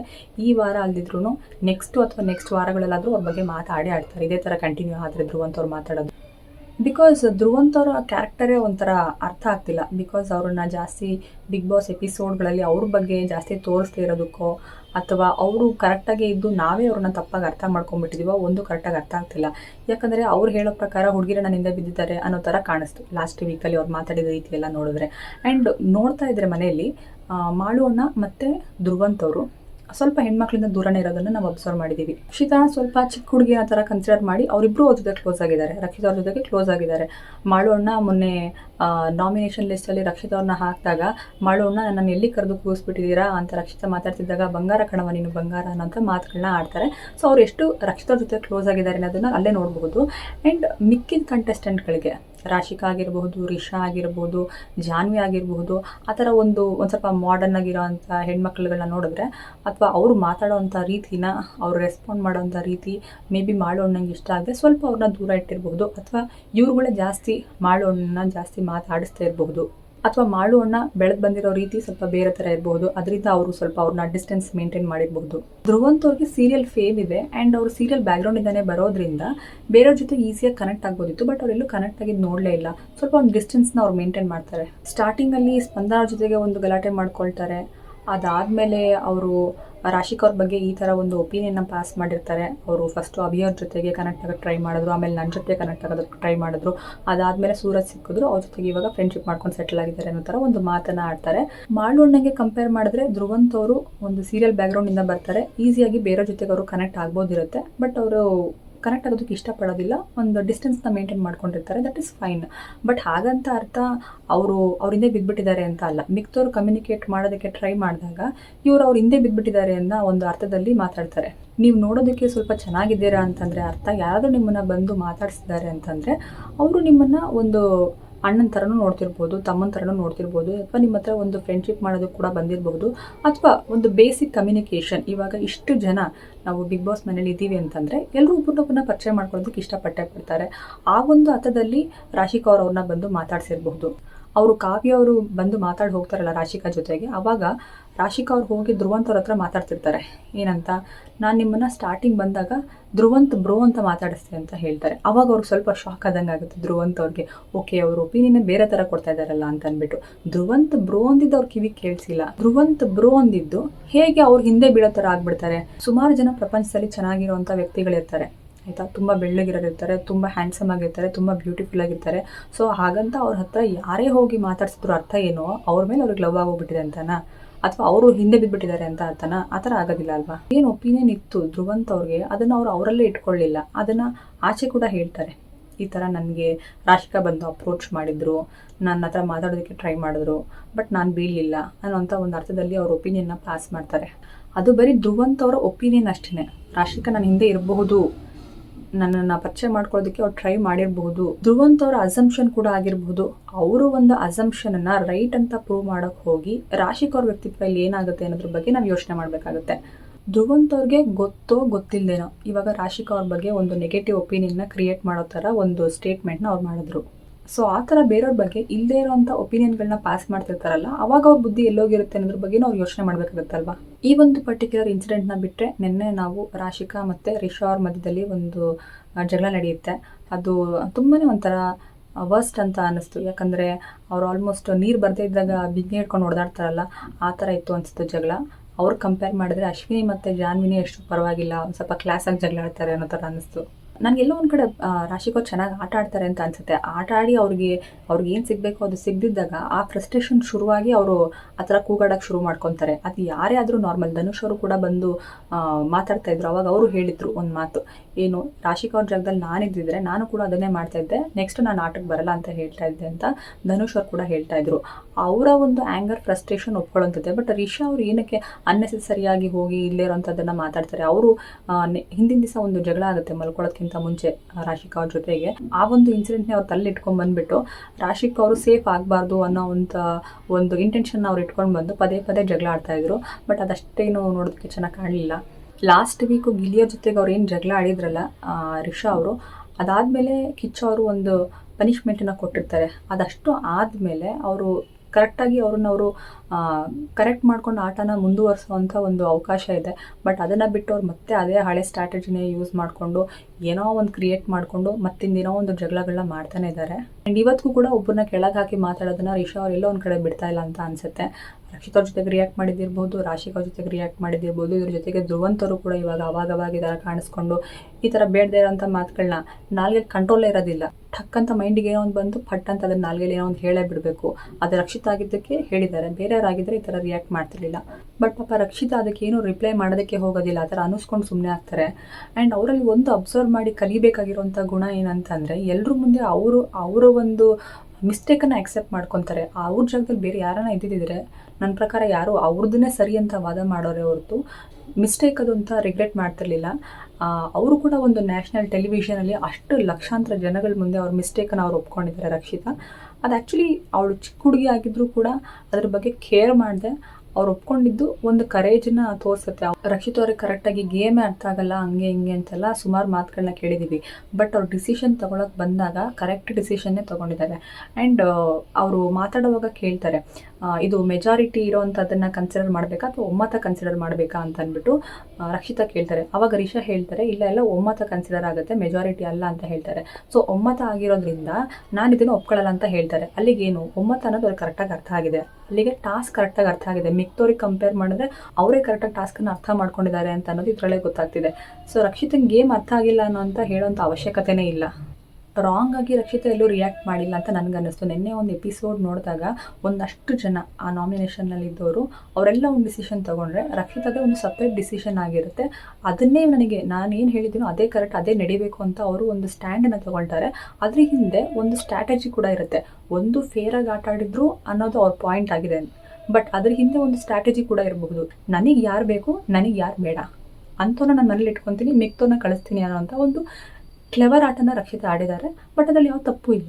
ಮಿಕ್ತವ್ರು ಆ್ಯಕ್ಚುಲಿ ಹಾಗೆ ಆಟ ಆಡಬೇಕಿತ್ತು. ನಾವೆಲ್ಲ ಒಳ್ಳೆ ಆಟ ಆಡ್ತೀವಿ, ಪಾಪ ಸುದ್ದಿ ಅಣ್ಣ ತುಂಬ ಲೀಸ್ಟ್ ವೋಟ್ ತೊಗೊಂಡ್ಬಿಟ್ಟಿದ್ದಾರೆ, ಅವ್ರನ್ನೇ ನಾವೆಲ್ಲ ಸೇರ್ಕೊಂಡು ಸೇಫ್ ಮಾಡಿಬಿಡೋಣ ಅನ್ನೋಂಥ ಆಟನ ನೆನೆ ಆಡಿದ್ರು. ಬಟ್ ಏನಕ್ಕೆ ಅಂತ ಗೊತ್ತಿಲ್ಲ, ಒಬ್ರಲ್ಲ ಒಬ್ರು ವೀಕೆಂಡಲ್ಲಿ ಎಲಿಮಿನೇಟ್ ಆಗಬೇಕು. ಅದೇ ಅಲ್ಲಿನ ರೂಲ್ ಆಗಿರೋದ್ರಿಂದ ಒಬ್ಬರಲ್ಲ ಒಬ್ರು ಹೋಗ್ತಾರೆ. ಇವಾಗ ಸುದ್ದಿಯವರು ಅಷ್ಟು ಡಿಸರ್ವಿಂಗ್ ಇಲ್ಲ ಅಂತಂದರೆ ಫಸ್ಟ್ ಅವರೇ ಹೋಗ್ಬೇಕು. ನನ್ನ ಪ್ರಕಾರನೂ ಕೂಡ ಮಿಕ್ತವ್ರನ್ನ ಸೇಫ್ ಮಾಡ್ಕೊಂಡು ಕೂತ್ಕೊಬೇಕು. ಆ್ಯಕ್ಚುಲಿ ಹಂಗೆ ನೋಡಿಕೊಂಡ್ರೆ ರಕ್ಷಿತವ್ರು ಕೂಡ ಆ ಒಂದು ಪರ್ಟಿಕ್ಯುಲರ್ ಪಾಯಿಂಟಲ್ಲಿ ಎಡುತ್ತಾರೆ, ಸುದ್ದಿಯವ್ರನ್ನ ಸೇಫ್ ಮಾಡಬಾರ್ದಿತ್ತು. ಆಮೇಲೆ ಅದನ್ನು ಅವ್ರು ರಿಗ್ರೆಟ್ ಕೂಡ ಮಾಡ್ತಾರೆ, ಹೌದು ನಾನು ಸುದ್ದಿಯವ್ರನ್ನ ಸೇಫ್ ಮಾಡಬಾರ್ದಿತ್ತು, ಬೇರೆ ಯಾರನ್ನಾದ್ರೂ ಸೇಫ್ ಮಾಡಬೇಕಿತ್ತು ಅನ್ನೋಂಥದ್ದು ಒಂದು ಆಲೋಚನೆ ರಕ್ಷಿತಾಗೆ ಬಂದಮೇಲೆ ಅವ್ರು ಹೇಳಿದ್ದು, ರಿಗ್ರೆಟ್ ಮಾಡ್ತಿದ್ದೀನಿ, ನಾನು ರಾಂಗ್ ಡಿಸಿಷನ್ ತೊಗೊಂಡು ರಿಗ್ರೆಟ್ ಮಾಡ್ತಿದ್ದೀನಿ, ಬಟ್ ಈ ಸರಿ ನಾನು ಅದನ್ನು ಕರೆಕ್ಟ್ ಮಾಡ್ಕೊತೀನಿ ಅಂತ ಹೇಳುವಾಗ ಧ್ರುವಂತವರು ನಿನ್ನ ತಲೆ ಸಗಣಿ ತುಂಬಿತ್ತಾ ಅನ್ನೋಂಥ ಒಂದು ಮಾತನ್ನು ಆಡ್ತಾರೆ. ಅದೇನಕ್ಕೂ ಗೊತ್ತಿಲ್ಲ, ರಕ್ಷಿತನ ಕಂಡ್ರೆ ಈಸಿಯಾಗಿ ಇಲ್ಲದೇ ಇರೋಂಥ ಕಮೆಂಟ್ಗಳನ್ನ ಅವ್ರಿಗೆ ನಾವು ಮಾಡ್ಬೋದು ಅನ್ನೋ ಥರ ಅಂದ್ಕೊಂಡ್ಬಿಟ್ಟಿದ್ದಾರೆ. ನಿಮ್ಗೆ ಏನು ಅನ್ಸುತ್ತೆ ಇದ್ರ ಬಗ್ಗೆ ಅಂತ ಹೇಳಿ. ರಕ್ಷಿತಾ ಮಾತಾಡಿದ್ರೆ ಸಾಕು, ಸುಮಾರು ಜನಕ್ಕೆ ಅಲ್ಲಿ ಮಯೂರಿಯುತ್ತೆ. ಅವ್ರ ಒಪಿನಿಯನ್ಗಳನ್ನ ಅವರು ಕೇಳೋದಕ್ಕೆ ಇಷ್ಟನೇ ಪಡೋದಿಲ್ಲ. ಬಟ್ ಯಾರೇ ಆಗಲಿ ಆ ಥರ ಮಾತಾಡಬಾರ್ದು ಅನ್ನೋಂಥದ್ದು ನನ್ನ ಒಂದು ಅನಿಸಿಕೆ. ಧ್ರುವಂತವರೇ ಆಗಲಿ ಅಥವಾ ಬೇರೆ ಯಾರೇ ಆಗಲಿ ಮನುಷ್ಯ ಅನ್ನೋ ಥರ ಟ್ರೀಟ್ ಮಾಡೋದು ತುಂಬ ಇಂಪಾರ್ಟೆಂಟ್ ಆಗುತ್ತೆ. ರಕ್ಷಿತಾ ನೋಡೋಕೆ ಹೇಗೆ ಇರಲಿ, ಅಥವಾ ಅವ್ರಿಗೆ ಒಳ್ಳೆ ಫ್ಯಾನ್ ಫಾಲೋಯಿಂಗ್ ಇಲ್ಲ ಅಂತಲೇ ಅಂದ್ಕೊಳ್ಳೋಣ, ಅವರು ನಿಮ್ಮಷ್ಟು ಸೀರಿಯಲ್ ಮಾಡಿಲ್ಲ ಅಂತಲೇ ಅಂದ್ಕೊಳ್ಳೋಣ. ಬಟ್ ಯಾರೇ ಆಗಲಿ ಮನುಷ್ಯ ಅನ್ನೋ ಥರ ಟ್ರೀಟ್ ಮಾಡೋದು ತುಂಬ ಇಂಪಾರ್ಟೆಂಟ್ ಆಗುತ್ತೆ. ಬದುಕೋ ಅಧಿಕಾರ ಬರೀ ದುಡ್ಡು ಮಾಡಿರೋರಿಗೆ ಇದೆ ಅಂತ ಅಲ್ಲ, ಸೀರಿಯಲಲ್ಲಿ ಆ್ಯಕ್ಟ್ ಮಾಡಿರೋಗಿದೆ ಅಂತ ಅಲ್ಲ, ಅಥವಾ ಸಿನಿಮಾದಲ್ಲಿ ಆ್ಯಕ್ಟ್ ಮಾಡೋರಿಗಿದೆ ಅಂತಲ್ಲ, ಅಥವಾ ಪಬ್ಲಿಸಿಟಿ ಇರೋರು ಮಾತ್ರ ಬದುಕಬೇಕು ಅಂತ ಇಲ್ಲ. ಎಲ್ಲರಿಗೂ ಸ್ವತಂತ್ರವಾಗಿ ಬದುಕುವಂಥ ಹಕ್ಕಿದೆ. ಆ ಸ್ವತಂತ್ರನ ಯಾರು ಕಿತ್ಕೊಳ್ಳೋಂಥ ಪ್ರಯತ್ನ ಮಾಡಬಾರ್ದು. ಯಾಕಂದರೆ ಬದುಕೋ ಅಧಿಕಾರ ಬರೀ ಇವರಷ್ಟು ಜನಕ್ಕೆ ಮಾತ್ರ ಅಲ್ಲ, ಎಲ್ರಿಗೂ ಇದೆ. ಆ್ಯಂಡ್ ರಕ್ಷಿತಾ ಅವರು ಮೇ ಬಿ ಅದು ವಿನ್ ಆಗ್ತಿರೋದಕ್ಕೂ ಅವ್ರಿಗೆ ಫ್ರಸ್ಟ್ರೇಷನ್ ಸ್ಟಾರ್ಟ್ ಆಗಿರಬಹುದು. ಏನೂ ಮಾಡೋಕ್ಕಾಗಲ್ಲ. ಬಿಗ್ ಬಾಸ್ ಒಂದೇ ಅಲ್ಟಿಮೇಟ್ ಗೇಮ್ ಶೋ ಅಲ್ಲ. ಅದನ್ನು ಗೆದ್ದುಬಿಟ್ರೆ ಪ್ರಪಂಚ ಗೆದ್ದಂಗೆ ಅನ್ನೋಂಥ ಒಂದು ಮಾತು ಸುಳ್ಳು. ಅದನ್ನು ಬಿಟ್ಟು ಕೂಡ ಎಷ್ಟೋ ಜನ ಜೀವನ ರೂಪಿಸ್ಕೊಂಡವರಿದ್ದಾರೆ. ಅದನ್ನು ಬಿಟ್ಟು ಕೂಡ ನಿಮ್ಮನ್ನು ನೀವು ಪ್ರೂವ್ ಮಾಡ್ಕೊಳ್ಳೋಂಥ ಎಲ್ಲ ಚಾನ್ಸು, ಎಲ್ಲ ಅವಕಾಶ ಎಲ್ರಿಗೂ ಇದ್ದೇ ಇರುತ್ತೆ. ಬಿಗ್ ಬಾಸ್ ಒಂದೇ ಶೋ, ಇಲ್ಲೇನಾದರೂ ಗೆದ್ದುಬಿಟ್ರೆ ಅವ್ರು ಪ್ರಪಂಚ ಗೆದ್ದುಬಿಡ್ತಾರೆ, ಹೆಂಗಾದ್ರೂ ಮಾಡಿ ನಾನು ಇದನ್ನು ಸ್ಟಾಪ್ ಮಾಡಿಬಿಡ್ಬೇಕು, ಆ ಥರ ಏನು ಅರ್ಥ ಬರೋದಿಲ್ವಲ್ಲ. ಅಕಸ್ಮಾತಾಗಿ ಬಿಗ್ ಬಾಸಲ್ಲಿ ಎಲಿಮಿನೇಟ್ ಆದರು ಅಂತಲೇ ಅಂದ್ಕೊಳ್ಳೋಣ, ಆಚೆ ಬಂದು ಇನ್ನೂ ಒಳ್ಳೆ ಕೆಲಸಗಳನ್ನ ಮಾಡಿ ನಿಮ್ಮನ್ನು ನೀವು ಪ್ರೂವ್ ಮಾಡ್ಕೋಬಹುದು, ಅಂಥ ಅವಕಾಶ ಕೂಡ ಇರುತ್ತೆ. ಬಟ್ ಬೇರೆ ಯಾರೋ ಬೆಳೀತಾ ಇದ್ದಾರೆ ಅನ್ನೋದನ್ನು ನೋಡಿ ನೀವು ಬೆಳೆಯೋದಕ್ಕೆ ಟ್ರೈ ಮಾಡಬೇಕು ಹೊರತು, ಅದನ್ನು ಬಿಟ್ಟು ಅವ್ರು ಬೆಳೀತಾ ಇದ್ದಾರೆ ಅನ್ನೋದನ್ನು ನೋಡಿ ಎಲ್ಲೋ ಒಂದು ಕಡೆ ಅವ್ರನ್ನ ಕುಗ್ಸೋಕೆ ಹೋಗಿ ನಿಮ್ಮ ವ್ಯಾಲಿನ ನೀವೇ ಡೌನ್ ಮಾಡ್ಕೊಳ್ಳೋಂಥದ್ದಲ್ಲ. ಪ್ರಕಾರ ಧ್ರುವಂತವರು ರಕ್ಷಿತವ್ರ ಜೊತೆಗೇ ಚೆನ್ನಾಗಿ ಒಂದು ಒಳ್ಳೆ ಬಾಂಡನ್ನು ಕ್ರಿಯೇಟ್ ಮಾಡಿಕೊಂಡು ಇದ್ದಿದ್ದರೆ ಇನ್ನೂ ಒಂದಷ್ಟು ವಾರಗಳ ಕಾಲ ರಕ್ಷಿತವ್ರ ಜೊತೆಗೆ ಚೆನ್ನಾಗಿ ಅವರು ಗೇಮ್ ಮಾಡ್ಕೊಂಡು ಇರ್ಬೋದಿತ್ತು ಅಂತ ಅನ್ಸುತ್ತೆ. ಬಟ್ ಅವರೆಲ್ಲೋ ಒಂದು ಕಡೆ ಎನಿಮಿ ಆಗೋಗ್ಬಿಟ್ಟಿದ್ದಾರೆ. ಬೇಗ ಆಟೋಮೆಟಿಕ್ಕಾಗಿ ವೋಟಿಂಗ್ಗಳೆಲ್ಲ ಅವ್ರಿಗೆ ಕಡಿಮೆ ಆಗುತ್ತೆ, ಆಚೆ ಬರೋಂಥ ಚಾನ್ಸಸ್ಗಳು ಜಾಸ್ತಿ ಇದೆ. ಹಾಗೆ ನೋಡಿಕೊಂಡ್ರೆ ಗಿಲ್ಲಿಯವರು ಚೆನ್ನಾಗಿ ಆಟ ಆಡ್ತಿದ್ದಾರೆ ಅಂತ ಗೊತ್ತಾಗಿದ್ದ ತಕ್ಷಣ ಒಂದಷ್ಟು ಜನ ಗಿಲ್ಲಿಯವ್ರ ಜೊತೆಗೆ ಹೋಗಿ ಸೇರ್ಕೊಂಡಿದ್ದಾರೆ. ಏನಕ್ಕೆ ಸೇರ್ಕೊಂಡಿದ್ದಾರೆ, ನಾವು ಅವ್ರ ಜೊತೆಗೆ ಒಂದಷ್ಟು ವಾರ ಮುಂದುವರಿತೀವಿ ಅನ್ನೋ ಅಂಥ ಒಂದು ಇಂಟೆನ್ಷನ್ ಇರಬಹುದು. ನಿಜವಾದ ಫ್ರೆಂಡ್ ಆದವನು ಇನ್ನೊಬ್ಬ ಫ್ರೆಂಡಿಗೆ ಸಪೋರ್ಟ್ ಮಾಡ್ತಾನೆ. ಅದರಲ್ಲಿ ಧ್ರುವಂತವರು ತಂಗಿ ಅಂತ ಕರೆದಿದ್ದಾರೆ ರಕ್ಷಿತಾ ಅವ್ರನ್ನ. ಅಷ್ಟೆಲ್ಲ ಆದಮೇಲೆ ಹೇಗೆ ಹೊಟ್ಟೆ ಉರಿ ಪಡೋದಕ್ಕೆ ಸಾಧ್ಯ? ಜೊತೆಯಲ್ಲಿ ಇದ್ಕೊಂಡೆ ಹೇಗೆ ಇವಳು ಈ ಥರ ಅಲ್ಲ, ಅವಳು ಆ ಥರ ಅಂತ ಇನ್ನೊಂದು ಕತೆ ಕಟ್ಟಿ ಮಾತಾಡೋಂಥ ಅವಶ್ಯಕತೆ ಏನಿದೆ ಅಂತಲೂ ಕೂಡ ಅನಿಸುತ್ತೆ. ರಕ್ಷಿತನ್ನ ಹೆಂಗಾದರೂ ಮಾಡಿ ಡೌನ್ ಮಾಡಬೇಕು, ಇನ್ನೊಬ್ಬರು ತಲೆಗಳಲ್ಲಿ ಅವ್ರ ಬಗ್ಗೆ ಇಲ್ಲದೇ ಇರೋದನ್ನು ತುಂಬಬೇಕು, ಅದ್ರ ಮೂಲಕ ಆಡಿಯನ್ಸ್ಗಳಿಗೂ ಕೂಡ ಇದೇ ಒಂದು ಎನರ್ಜಿನ ಪಾಸ್ ಮಾಡಬೇಕು, ನೆಗೆಟಿವ್ ಎನರ್ಜಿನ. ಅವರು ಕೂಡ ಅಲ್ಲಿ ರಕ್ಷಿತರ ಬಗ್ಗೆ ಹೌದು ರಕ್ಷಿತಾ ಹೀಗೆಲ್ಲ ಮಾಡ್ತಾರಾ ಅಂತ ಅನ್ನೋವಂಥ ಒಂದು ಒಪಿನಿಯನ್ನ ಜನಗಳ ತಲೆ ಒಳಗಡೆ ಕೂರ್ಸೋದಕ್ಕೆ ಹೋಗ್ಬಿಟ್ಟು ಅವರೇ ಎಲ್ಲೊಂದು ಕಡೆ ನೆಗೆಟಿವ್ ಆಗ್ತಿದ್ದಾರೆ. ಇವಾಗ ಫಾರ್ ಎಕ್ಸಾಂಪಲ್ ಗಿಲ್ಲಿ ಮತ್ತು ಕಾವ್ಯನ ಕನ್ಸಿಡರ್ ಮಾಡಿಕೊಂಡ್ರೆ, ಗಿಲ್ಲಿ ಒಂದೊಂದು ಸರಿ ರಾಂಗ್ ಆಗಿ ಎಲ್ಲಾದರೂ ಆಟ ಆಡಿದಾಗ ಎಷ್ಟೋ ಸರಿ ಕಾವ್ಯ ಅವ್ರು ಹೋಗಿ ಕರೆಕ್ಟ್ ಮಾಡೋದನ್ನ ನಾವು ನೋಡಿದ್ದೀವಿ. ಯಾಕಂದರೆ ಕಾವ್ಯ ಒಬ್ಬರು ಒಳ್ಳೆ ಫ್ರೆಂಡ್ ಅನ್ನೋದನ್ನ ಕೂಡ ಪ್ರೂವ್ ಮಾಡ್ತಾ ಇದ್ದಾರೆ. ಅವರು ತುಂಬ ಯೋಚನೆ ಮಾಡ್ತಾರೆ, ಎಲ್ಲೂ ಅನ್ನೆಸರಿಯಾಗಿ ರಿಯಾಕ್ಟ್ ಮಾಡೋದಿಲ್ಲ. ಆ್ಯಂಡ್ ತುಂಬ ಟೈಮ್ ತೊಗೊಂಡು ಅವರ ಒಂದು ಒಪಿನಿಯನ್ನ ಅವ್ರು ಹೇಳ್ತಾರೆ. ಫಾರ್ ಎಕ್ಸಾಂಪಲ್ ಗಿಲ್ಲಿಯವರು ಕಳಪೆ ತೊಗೊಂಡು ಜೈಲಲ್ಲಿದ್ದಾಗ ಅವ್ರು ಹೋಗಿ ಮಾತಾಡ್ತಾರೆ, ರಿಷಾನ ನೀನು ಹೈಲೈಟ್ ಮಾಡ್ತಾ ಇದೆಯಾ, ಮಾಡೋದಕ್ಕೆ ಹೋಗಬೇಡ, ನಿನ್ನಿಂದ ಅವಳಿಂದ ನೀನಲ್ಲ ಅನ್ನೋದನ್ನು ತುಂಬ ನೀಟಾಗಿ ಹೇಳ್ತಾರೆ. ಆವಾಗ ಗಿಲ್ಲಿಯವ್ರು ಹೇಳ್ತಾರೆ, ಇಲ್ಲ ಅವಳೇ ಕೆಣ್ಕೊಂಡು ನನ್ನ ಹತ್ರ ಬರ್ತಾಳೆ ಅಂತ ಅಂದ್ಬಿಟ್ಟು. ಕಾವ್ಯ ಒಬ್ಬರು ಒಳ್ಳೆ ಫ್ರೆಂಡ್ ಆಗಿರೋದ್ರಿಂದ ಕರೆಕ್ಟಾಗಿ ಗಿಲ್ಲಿಯವ್ರ ಮುಖಕ್ಕೆ ಹೊಡೆದಂಗೆ ಹೇಳ್ತಾರೆ, ಇಲ್ಲ ನೀನು ಕೆಣ್ಕೊಂಡು ಹೋಗ್ತಾ ಇದೆಯಾ ಅಂತ ಅಂದ್ಬಿಟ್ಟು. ಸೊ ಒಬ್ಬ ಒಳ್ಳೆ ಫ್ರೆಂಡ್ ಆದವರು ಅವ್ರ ತಪ್ಪನ್ನ ಕೂಡ ಅರ್ಥ ಮಾಡಿಸಿ ಹೇಳ್ತಾರೆ. ಕಾವ್ಯ ಅವರು ಕೂಡ ಅದನ್ನೇ ಮಾಡ್ಬೋದಿತ್ತು. ಗಿಲ್ಲಿ ಗೆಲ್ತಾ ಇದ್ದಾರೆ ಅನ್ನೋಂಥ ಹಿಂಟ್ ಕಾವ್ಯ ಅವರು ಕೂಡ ಗೊತ್ತಿದೆ, ಆ್ಯಂಡ್ ಅವರು ಕೂಡ ಅದನ್ನು ಮಾಡ್ಬೋದಿತ್ತಲ್ವ, ಆಚೆ ಹೋಗಿ ಹೇಳ್ಬೋದಿತ್ತು ಬೇರೆಯವ್ರ ಹತ್ರ. ಬಟ್ ಅವ್ರು ಹಂಗೆ ಮಾಡಲಿಲ್ಲ. ಏನು ಮಾಡಿದ್ರು, ಗಿಲ್ಲಿಯವ್ರ ಹತ್ರನೇ ಹೋಗ್ಬಿಟ್ಟು ಹೇಳ್ತಾರೆ, ನೀನು ಮಾಡ್ತಿರೋ ತಪ್ಪಿದು, ನಿಲ್ಲಿಸು ಫಸ್ಟ್ ಅದನ್ನು ಅಂತ ಅಂದ್ಬಿಟ್ಟು. ಆ್ಯಂಡ್ ಗಿಲ್ಲಿ ಮತ್ತು ಕಾವ್ಯ ಅವರ ಫ್ರೆಂಡ್ಶಿಪ್ ಚೆನ್ನಾಗಿರೋದ್ರಿಂದ, ಒಬ್ಬರನ್ನೊಬ್ರು ಕರೆಕ್ಟಾಗಿ ಅರ್ಥ ಮಾಡ್ಕೊಂಡಿರೋದ್ರಿಂದ ಗಿಲ್ಲಿಯವ್ರು ಅದನ್ನು ಒಪ್ಕೊಳ್ತಾರೆ. ಸೊ ಒಬ್ಬ ನಿಜವಾದ ಫ್ರೆಂಡ್ ಅದನ್ನು ಆ ಥರ ಅರ್ಥ ಮಾಡಿಸ್ತಾರೆ. ಅದನ್ನು ಬಿಟ್ಬಿಟ್ಟು ಹಿಂದೆ ಹೋಗಿ ಗಾಸಿಪ್ ಮಾಡೋವಂಥದ್ದಲ್ಲ. ಹಿಂದೆ ಹೋಗಿ ಅವ್ರ ಬಗ್ಗೆ ಇಲ್ಲದೇ ಸಲ್ದೆಲ್ಲ ಹೇಳ್ಬಿಟ್ಟು ಇನ್ನೊಬ್ಬರ ತಲೆ ಒಳಗಡೆ ನಿಮ್ಮ ಒಪಿನಿಯನ್ ಏನಿದೆ ಅದನ್ನು ತೊಗೊಂಡು ಅವ್ರ ತಲೆ ಒಳಗಡೆ ಕೂರಿಸ್ಬೇಕು ಅನ್ನೋಂಥದ್ದನ್ನು ಮಾಡೋಕ್ಕೆ ಹೋಗಬಾರ್ದು. ಅವ್ರು ಆಡ್ತಿದ್ದಾರಾ ಗೆಲ್ತಿದ್ದಾರಾ, ನೀವು ಆಡಿ ನಿಮ್ಮಲ್ಲಿ ಇಂಪ್ರೂವ್ಮೆಂಟ್ ತೋರಿಸ್ಕೋಬೇಕು, ಗೆಲ್ಲೋದಕ್ಕೆ ಟ್ರೈ ಮಾಡಬೇಕು ಹೊರತು ಇನ್ನೊಬ್ಬರನ್ನ ಸೋಲ್ಸೋದಕ್ಕೆ ಟ್ರೈ ಮಾಡಿದ್ರೆ ನೀವು ಗೆದ್ದಂಗಾಗುತ್ತೆ ಅಂತ ಅಂದ್ಕೊಂಡ್ರೆ ಆ ಭ್ರಮೆಯಲ್ಲಿ ಬದುಕ್ತಿರೋದು ಅವ್ರು ತಪ್ಪಾಗುತ್ತೆ. ವೀಕ್ಷಕರಾಗಿ ನೋಡ್ತಾ ಇರೋವಾಗ ಧ್ರುವಂತ್ ಅವ್ರ ಬಗ್ಗೆ, ಅವರ ವರ್ತನೆ ಬಗ್ಗೆ ಏನು ಅನಿಸುತ್ತೆ ಅನ್ನೋದನ್ನು ನೀವು ಕೂಡ ಹೇಳಿ. ಬಿಕಾಸ್ ಇವಾಗ ಆಟದಲ್ಲಿ ನೋಡ್ತಾ ಇರೋವಾಗ ಧ್ರುವಂತ್ ಅವ್ರ ಬಗ್ಗೆ ಮೊದಲಿದ್ದಂಥ ಒಪಿನಿಯನ್ಗಳು ಇವಾಗ ಸ್ವಲ್ಪ ಚೇಂಜ್ ಆಗೋದಕ್ಕೆ ಸ್ಟಾರ್ಟ್ ಆಗ್ತದೆ. ಅಂದರೆ ಮಲ್ಲಮ್ಮ ಅವರಿದ್ದಾಗ ಅವರು ಒಂಥರ ಇದ್ರು, ಅಮ್ಮ ಮಗ ಅನ್ನೋ ಥರ ಒಂದು ಒಳ್ಳೆ ಕ್ಯೂಟ್ ಬಾಂಡ್ ಥರ ಕಾಣಿಸ್ತಾ ಇತ್ತು. ಬಟ್ ಇವಾಗ ಅದೆಲ್ಲೋ ಒಂಥರ ಆ ಥರ ಕಾಣಿಸ್ತಿಲ್ಲ, ಆದಷ್ಟು ನೆಗೆಟಿವ್ ಆಗಿ ಕಾಣಿಸ್ತಿದ್ದಾರೆ. ಅವರು ಮನಸ್ಸು ಬಿಚ್ಚಿ ಮಾತಾಡೋದಕ್ಕೆ ಸ್ಟಾರ್ಟ್ ಮಾಡಿದ್ದಾರೆ. ಅವ್ರ ಮನಸ್ಸೊಳಗಡೆ ಇನ್ನೊಬ್ಬರ ಬಗ್ಗೆ ಅವ್ರು ಯಾವ ಥರ ತಿಳ್ಕೊಂಡಿದ್ದಾರೆ ಅಂತ ಕ್ಯಾಮ್ರಾ ಮುಂದೆ ಹೇಳ್ಕೊಳ್ತಾ ಇದ್ದಾರೆ. ಸೊ ಆ ಒಂದು ಒಪಿನಿಯನ್ಗಳನ್ನೆಲ್ಲ ನೀವು ಕನ್ಸಿಡರ್ ಮಾಡಿದ್ರೆ ಧ್ರುವಂತ್ ಯಾವ ಥರ ನಿಮಗೆ ಕಾಣ್ತಿದ್ದಾರೆ, ಅಥವಾ ನಾನು ಒಬ್ಬಳಿಗೆ ನಂಗೆ ಆ ಥರ ಅನ್ನಿಸ್ತಾ ಇದೆಯಾ, ಅಥವಾ ಮಿಕ್ತವ್ರಿಗೂ ಧ್ರುವಂತ್ ಅದೇ ಥರ ಕಾಣಿಸ್ತಾ ಇದ್ದಾರಾ, ರಕ್ಷಿತಾ ಅವ್ರ ಬಗ್ಗೆ ಅವ್ರ ಹತ್ರ ಮಾತಾಡಿದಿರಬಹುದು, ರಾಶಿಕಾ ಅವ್ರ ಬಗ್ಗೆ ಅವರ ಒಪಿನಿಯನ್ಗಳನ್ನ ಹೇಳಿದ್ದಿರಬಹುದು, ಅದನ್ನೆಲ್ಲ ನೋಡಿದ್ಮೇಲೆ ಏನಂತ ಅನಿಸುತ್ತೆ ಧ್ರುವಂತ್ ಅವ್ರ ಬಗ್ಗೆ. ಆ್ಯಂಡ್ ಎಪಿಸೋಡ್ಗಳಲ್ಲಿ ಕಂಪ್ಲೀಟಾಗಿ ಏನು ನಡೆಯುತ್ತೆ ಅದನ್ನು ನಾವೆಲ್ಲ 1 ಅವರಲ್ಲಿ ನೋಡಿರ್ತೀವಿ. ಆ 1 ಅವರ್ ನೋಡಿ ಧ್ರುವಂತ್ ಅವ್ರನ್ನ ಜಡ್ಜ್ ಮಾಡೋದು ತಪ್ಪಾಗುತ್ತೆ. ಬಟ್ ಸ್ಟಿಲ್ ಅವರು ಮಾತಾಡೋಂಥ ಒಂದಷ್ಟು ನೆಗೆಟಿವ್ ಅವರ ಒಳಗಡೆ ಇರೋದನ್ನು ನೋಡಿದಾಗ ಏನಕ್ಕೆ ಇಷ್ಟೊಂದು ಒಂಥರನೂ ಅನಿಸುತ್ತೆ. ಇವತ್ತಿನ ಪ್ರೋಮೋ ಬಗ್ಗೆ ಮಾತಾಡಬೇಕಿತ್ತು. ಗಿಲ್ಲಿ ಮತ್ತು ಕಾವ್ಯ ಅವ್ರ ಬಗ್ಗೆ ಆ ಒಂದು ಫ್ರೆಂಡ್ಶಿಪ್ ಬಗ್ಗೆ ಒಂದು ಪ್ರೋಮೋ ಹಾಕಿದ್ರು. ಬಟ್ ಈ ಒಂದು ಪರ್ಟಿಕ್ಯುಲರ್ ಇನ್ಸಿಡೆಂಟ್ ಬಗ್ಗೆ ಮಾತಾಡೋದು ಅಷ್ಟೇ ಇಂಪಾರ್ಟೆಂಟ್ ಆಗಿತ್ತು. ಕಿಚ್ಚನ ಪಂಚಾಯಿತಿಯಲ್ಲಿ ಸುದೀಪ್ ಸರ್ ಎಷ್ಟೋ ಸರಿ ರಕ್ಷಿತಾ ಅವ್ರ ಬಗ್ಗೆ ನೀವುಗಳೆಲ್ಲ ನಡ್ಕೊತಿರೋವಂಥ ರೀತಿ ತಪ್ಪು ಅನ್ನೋದನ್ನು ಅಷ್ಟು ಸರಿ ಅವರು ತಿದ್ದಿ ಹೇಳಿ ಆದಮೇಲೂ ಕೂಡ ಇದು ಮತ್ತೆ ಮತ್ತೆ ಮರುಕಳಿಸ್ತಾ ಇದೆ ಅಂತಂದರೆ ಅರ್ಥ ಏನಿರಬಹುದು ಅಂತಲೂ ಒಂಥರ ಅನಿಸುತ್ತೆ. ಅಶ್ವಿನಿಯವರೇ ಎಷ್ಟೋ ಪರವಾಗಿಲ್ಲ, ಇವಾಗ ಅವರು ಅಟ್ಲೀಸ್ಟ್ ಜನಗಳಿಗೆ ನಾನು ಈ ಥರ ಕಾಣಿಸ್ತಿದ್ದೀನಿ, ತಪ್ಪಾಗಿ ಕಾಣಿಸ್ತಿದ್ದೀನಿ ಅದನ್ನು ಅರ್ಥ ಮಾಡಿಕೊಂಡು ಅವರು ರಕ್ಷಿತಾ ಜೊತೆಗೆ ಚೆನ್ನಾಗಿ ಮಾತಾಡೋದಕ್ಕಾರ ಸ್ಟಾರ್ಟ್ ಮಾಡಿದ್ದಾರೆ. ಬಟ್ ಮಿಕ್ತವ್ರಿಗೆ ಏನಾಗ್ತಿದೆ, ಧ್ರುವಂತ್ ಆಗಿರ್ಬೋದು, ರಿಷಾ ಆಗಿರ್ಬೋದು, ಹಳೇದ ಒಂದು ಆಟಗಳನ್ನೇ ಕಂಟಿನ್ಯೂ ಮಾಡ್ತಾ ಬರ್ತಾ ಇದ್ದಾರಲ್ವ. ಧ್ರುವಂತ್ ಅವ್ರ ಬಗ್ಗೆ ಏನು ಎಪಿಸೋಡಲ್ಲಿ ನೆಗೆಟಿವ್ ಆಗಿ ಅವ್ರು ಮಾತಾಡಿರೋದನ್ನು ತೋರಿಸಿದ್ದಾರೆ ಅದೇ ಸತ್ಯನಾ, ಅಥವಾ ಅವರು ಮೊದಲು ಹೇಳ್ದಂಗೆ ರಾಶಿಕಾ ನನ್ನ ಹಿಂದೆ ಬಿದ್ದಿದ್ರು ಅನ್ನೋಂಥ ಒಂದು ಮಾತು ಒಂದು ಅರ್ಥದಲ್ಲಿ ಅವ್ರು ಮಾತಾಡ್ತಾರಲ್ಲ ಅದೇ ನಿಜ ಇರಬಹುದಾ ಅಂತ ಒಂಥರ ಅನ್ಸುತ್ತೆ. ಯಾಕಂತಂದರೆ ಅವ್ರ ವಸ್ತುಗಳನ್ನೆಲ್ಲ ತೊಗೊಂಡೋಗಿ ಇಟ್ಕೊಂಡಿದ್ದು ಏನಕ್ಕೆ ಅನ್ನೋದು ಒಂದು ಕ್ವಶನ್ ಬರುತ್ತೆ. ರಾಶಿಕಾ ಅವ್ರು ಏನಕ್ಕೆ ಇಟ್ಕೋಬೇಕಿತ್ತು ಅವ್ರ ವಸ್ತುಗಳನ್ನೆಲ್ಲ? ಕೆಲವೊಬ್ರು ಮಾಡ್ತಾರೆ, ಯಾವುದೋ ಒಂದು ವಸ್ತು ಸಿಕ್ತು ಅಂತಂದರೆ ತಗೊಂಡಾಗ ಅವರೇ ಇಟ್ಕೊಂಡ್ಬಿಟ್ಟಿರ್ತಾರೆ, ಅವ್ರು ಕೇಳೋರ್ಗೂ ಕೊಡಲ್ಲ, ಕೆಲವರು ಕೇಳಾದ್ಮೇಲೂ ಕೊಡಲ್ಲ. ಬಟ್ ಏನಕ್ಕೆ ಇಟ್ಕೊಂಡಿದ್ರು ಅನ್ನೋಂಥದ್ದು ಒಂದು ಮ್ಯಾಟ್ರ್ ಆಗುತ್ತೆ. ಇವ್ರು ಅದನ್ನು ಕೇಳಿ ಇಸ್ಕೋಬೇಕಿತ್ತು, ಅವ್ರು ಅದನ್ನು ಮಾಡಿಲ್ಲ. ಏನಕ್ಕೆ ಅಂತಂದರೆ ಧ್ರುವಂತ್ ಅವರು ನಾನೇ ಹಿಂದೆ ಹೋಗಿ ಮಾತಾಡಿಸ್ತೀನಿ ಅಂತ ರಾಶಿಕಾ ಎಕ್ಸ್ಪೆಕ್ಟ್ ಮಾಡ್ತಿದ್ರು, ಬಟ್ ನಾನು ಮಾಡಲಿಲ್ಲ ಅಂತಲೂ ಕೂಡ ಹೇಳ್ತಾ ಇದ್ದಾರೆ. ಧ್ರುವಂತ್ ಅವ್ರದ್ದು ಕ್ಯಾರೆಕ್ಟರ್ ಒಂಥರ ಕನ್ಫ್ಯೂಸಿಂಗ್ ಆಗಿದೆ. ಈ ಒಂದು ರೀಸೆಂಟ್ 2-3 ಎಪಿಸೋಡ್ಗಳಲ್ಲೆಲ್ಲ ನೋಡಿದ್ರೆ ಸ್ವಲ್ಪ ಕನ್ಫ್ಯೂಸಿಂಗ್ ಆಗಿ ಅವ್ರ ಕ್ಯಾರೆಕ್ಟರ್ ಕಾಣಿಸ್ತಾ ಇದೆ. ಬಟ್ ಸ್ಟಿಲ್ ಅವರು ಮಾತಾಡುವಂಥ ರೀತಿ ರಕ್ಷಿತಾ ಅವ್ರ ಜೊತೆಗೆ ಸ್ಪೆಷಲಿ ಕರೆಕ್ಟ್ ಮಾಡ್ಕೊಳ್ಳೋಂಥ ಅವಶ್ಯಕತೆ ಇದೆ ಅಂತಲೂ ಕೂಡ ಅಂತ ಅನಿಸುತ್ತೆ. ಧ್ರುವಂತ್ ಮಾತ್ರನೇ ಅಲ್ಲ, ಸುಮಾರು ಜನ ರಕ್ಷಿತಾ ಅವ್ರ ಜೊತೆಗೆ ಮಾತಾಡೋಂಥ ಒಂದು ರೀತಿನ ಬದಲಾಯಿಸ್ಕೊಳ್ಳೋಂಥ ಅವಶ್ಯಕತೆ ಇದೆ ಅಂತ ಅನಿಸುತ್ತೆ. ನಿಮಗೇನು ಅನ್ನಿಸ್ತು ಅಷ್ಟು ಈಸಿಯಾಗಿ ಅವರು ರಕ್ಷಿತಾ ಅವ್ರ ಬಗ್ಗೆ ಕಮೆಂಟ್ ಮಾಡಿದಾಗ ಅದನ್ನು ಪ್ರೋಮೋಗಳಲ್ಲಿ ಹೈಲೈಟಾಗಿ ತೋರಿಸ್ಬೇಕು ಅಂತ ಅನ್ನೋದು ನನ್ನ ಅನಿಸಿಕೆ. ಯಾಕಂತಂದರೆ ಇವತ್ತಿನ ಪ್ರೋಮೋ ಓಕೆ, ಗಿಲ್ಲಿ ಮತ್ತು ಕಾವ್ಯ ಅವ್ರ ಫ್ಯಾನ್ಸಿಗೆ ಅದೊಂದು ಸಣ್ಣ ಹಿಂಟ್ ಕೊಟ್ಟಿದ್ದಾರೆ, ಅವರಿಬ್ಬರು ಮಾತಾಡಿಸ್ತಿಲ್ಲ ಅನ್ನೋದನ್ನು. ತುಂಬ ಜನ ಅವ್ರನ್ನ ಫಾಲೋ ಮಾಡೋರು ಇರ್ತಾರಲ್ವ, ಗಿಲ್ಲಿ ಮತ್ತು ಕಾವ್ಯ ಏನಕ್ಕೆ ಮಾತಾಡ್ತಿಲ್ಲ ಅಂತ ತಿಳ್ಕೊಳ್ಳೋಂಥ ಕುತೂಹಲ ಇರೋವಂಥವ್ರು ಒಂದಷ್ಟು ಜನ ಇರ್ತಾರೆ. ಸೊ ಅವ್ರಿಗೋಸ್ಕರ ಅಂತ ಒಂದು ಪ್ರೋಮೋನ ಹಾಕಿರ್ಬೋದೇನೋ. ಬಟ್ ಇಲ್ಲಿ ಬಿಗ್ ಬಾಸ್ ಅನ್ನೋದು ಒಂದು ವ್ಯಕ್ತಿತ್ವ ಶೋ ಆಗಿರೋದ್ರಿಂದ ಒಬ್ಬ ಮನುಷ್ಯ ಇನ್ನೊಬ್ಬರನ್ನ ಯಾವ ಥರ ಟ್ರೀಟ್ ಮಾಡ್ತಿದ್ದಾನೆ ಅನ್ನೋ ಅಂಥದ್ದನ್ನು ತೋರಿಸ್ಬೇಕಿತ್ತು ಅವರು ಅಂತ ಅನ್ಸುತ್ತೆ. ಅಂಥದ್ದನ್ನು ಪ್ರೋಮೋಗಳಲ್ಲಿ ಹಾಕಬೇಕು. ಅವಾಗ ತಾನೇ ಜನಗಳ ಒಪಿನಿಯನ್ ಏನಿದೆ ಅನ್ನೋದನ್ನು ಒಂದು ಕಮೆಂಟ್ ಸೆಕ್ಷನಲ್ಲಿ ಅವ್ರು ನೀಟಾಗಿ ತಿಳಿಸ್ತಾ ಹೋಗ್ತಾರೆ. ಹೇಗೆ ನಡ್ಕೋಬೇಕು, ಹೇಗೆ ನಡ್ಕೋಬಾರ್ದು ಅನ್ನೋದು ಮನುಷ್ಯನಿಗೆ ಅವಾಗ ಅದು ಅರಿವಿಗೆ ಬರೋವಂಥ ಒಂದು ಚಾನ್ಸಸ್ ಇರುತ್ತೆ. ಅಂಥದ್ದನ್ನು ಪ್ರೋಮೋಗಳಲ್ಲಿ ಹೈಲೈಟ್ ಮಾಡಬೇಕು ಅಂತ ನನಗನ್ಸುತ್ತೆ.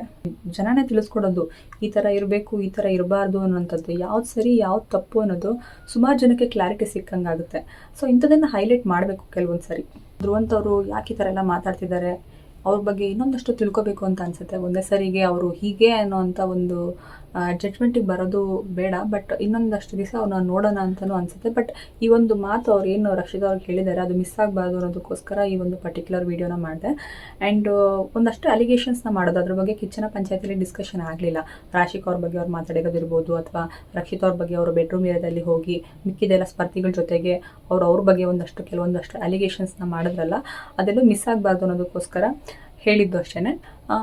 ಬಿಕಾಸ್ ಅದು ಕಿಚ್ಚನ ಪಂಚಾಯತಿಲಿ ಡಿಸ್ಕಷನ್ ಆಗೋಗ್ಬಿಟ್ಟಿದ್ರೆ ಮೇ ಬಿ ಧ್ರುವಂತ್ ಅವ್ರು ಹೇಳ್ಕೊತಿದ್ರು, ನನ್ನ ಮನಸ್ಸಲ್ಲಿ ಈ ಥರ ಎಲ್ಲ ಇತ್ತು ಸರ್, ನನಗೆ ಈ ಥರ ಎಲ್ಲ ಮಾಡಿದ್ದಾರೆ, ಅದಕ್ಕೋಸ್ಕರ ನಾನು ಈ ಥರ ಒಂದು ಒಪಿನಿಯನ್ನ ಅವ್ರ ಮೇಲೆ ಹೇಳಿದೆ ಅಂತ ಹೇಳೋವಂಥ ಒಂದು ಚಾನ್ಸಸ್ ಇರ್ತಿತ್ತು. ಬಟ್ ಇದ್ರ ಬಗ್ಗೆ ಎಲ್ಲೂ ಡಿಸ್ಕಷನ್ ನಡೆಯೋದಿಲ್ಲ. ಮೇ ಬಿ ಮುಂದಿನ ದಿನಗಳಲ್ಲಿ ಮುಂದಿನ ಕಿಚ್ಚನ ಪಂಚಾಯಿತಿಗಳಲ್ಲಿ ನಡೆಯುವಂಥ ಚಾನ್ಸಸ್ ಇರುತ್ತೆ. ಬಿಕಾಸ್ ಸುದೀಪ್ ಸರು ನಾನು ಆವಾಗಲೇ ಹೇಳ್ದಂಗೆ ಒಂದೇ ಒಂದು ಎಪಿಸೋಡ್ ಅಥವಾ 2-3 ಎಪಿಸೋಡ್ನ ನೋಡಿ ಅವರು ಒಬ್ಬರ ಬಗ್ಗೆ ಮಾತಾಡೋದಕ್ಕೆ ಹೋಗೋದಿಲ್ಲ. ಒಂದು ವೀಕನ್ನು ಪರಿಗಣಿಸಿ ಅವರು ಡೈರೆಕ್ಟಾಗಿ ಅವ್ರ ಬಗ್ಗೆ ಮಾತಾಡೋದಕ್ಕೆ ಹೋಗೋದಿಲ್ಲ. ಅವರು ಒಂದು ಜವಾಬ್ದಾರಿಯುತವಾದಂಥ ಸ್ಥಾನದಲ್ಲಿ ಇರೋದ್ರಿಂದ ಇನ್ನೊಂದು 2-3 ವಾರ ನೋಡಿ ಆಮೇಲೆ ಮೇ ಬಿ ಧ್ರುವಂತ್ ಅವ್ರ ಬಗ್ಗೆನೂ ಕರೆಕ್ಟಾಗಿ ಅರ್ಥ ಮಾಡಿಕೊಂಡು ಮೇ ಬಿ ಆಮೇಲೆ ರಿಯಾಕ್ಟ್ ಮಾಡ್ತಾರೆ ಅಂತ ಅನಿಸುತ್ತೆ. ಸೊ ಆ ಒಂದು ರಿಯಾಕ್ಷನ್ಗೆ ನಾನು ಕೂಡ ವೆಯ್ಟ್ ಮಾಡ್ತಿದ್ದೀನಿ. ನೋಡೋಣ ಮುಂದಿನ ದಿನಗಳಲ್ಲಿ ಹೇಗೆ ಹೋಗುತ್ತೆ ಧ್ರುವಂತ್ ಅವರ ಈ ಒಂದು ಜರ್ನಿ ಅಂತ ನೋಡೋಣ. ಅವತ್ತಿನ ದಿವಸ ಧ್ರುವಂತ್ ಅವ್ರ ಮನಸ್ಸಲ್ಲಿ ಏನಿದೆ ಅನ್ನೋದು ಕರೆಕ್ಟಾಗಿ ಕ್ಲಿಯರಾಗಿ ಅರ್ಥ ಆಗುತ್ತೆ. ಬಟ್ ಸ್ಟಿಲ್ ನನಗೇನು ಅನ್ನಿಸ್ತು ಅದನ್ನು ನಾನು ಈ ವಿಡಿಯೋದಲ್ಲಿ ಹೇಳಿದ್ದೀನಿ. ಬಿಕಾಸ್ ರಕ್ಷಿತ್ ಅವ್ರ ಜೊತೆಗೆ ಅವರು ಮಾತಾಡಿದಂಥ ರೀತಿ ಸ್ವಲ್ಪ ಹಾರ್ಶ್ ಆಗಿತ್ತು. ಡೈರೆಕ್ಟಾಗಿ ಸಗಣಿ ಇತ್ತ ನಿನ್ನ ತಲೆಯಲ್ಲಿ ಅಂತ ಕೇಳಬಾರ್ದಿತ್ತು ಅಂತ ಅನಿಸುತ್ತೆ. ಯಾಕಂದರೆ ಅವರು ಸುಮಾರು ತಪ್ಪುಗಳನ್ನ ಮಾಡಿದ್ದಾರೆ. ಧ್ರುವಂತ್ ಅವರು ಮನುಷ್ಯ ಅಂದಮೇಲೆ ತಪ್ಪು ಮಾಡೇ ಮಾಡ್ತಾರೆ. ಅವರು ರಕ್ಷಿತ್ ಅವ್ರಿಗೆ ಯಾವ ಥರ ಕ್ವಶನ್ ಮಾಡಿದ್ರು ಅದೇ ಥರ ಧ್ರುವಂತ್ ಅವ್ರಿಗೂ ಸುಮಾರು ವಿಷಯಗಳಲ್ಲಿ ಕ್ವಶನ್ ಮಾಡ್ಬೋದು, ನಿಮ್ಮ ಥರಲ್ಲಿ ಏನಿತ್ತು ಅಂತ ಅಂದ್ಬಿಟ್ಟು. ಸೊ ಕಾತು ನೋಡೋಣ ಕಿಚ್ಚನ ಪಂಚಾಯತಿಲಿ ಸುದೀಪ್ ಸರ್ ಯಾವತ್ತಾದರೂ ಈ ವಿಚಾರಗಳ ಬಗ್ಗೆ ಮಾತಾಡ್ತಾರೆ ಅಂತ. ಮುಂದಿನ ವಿಡಿಯೋದಲ್ಲಿ ಸಿಗ್ತೀನಿ. ಬಾಯ್.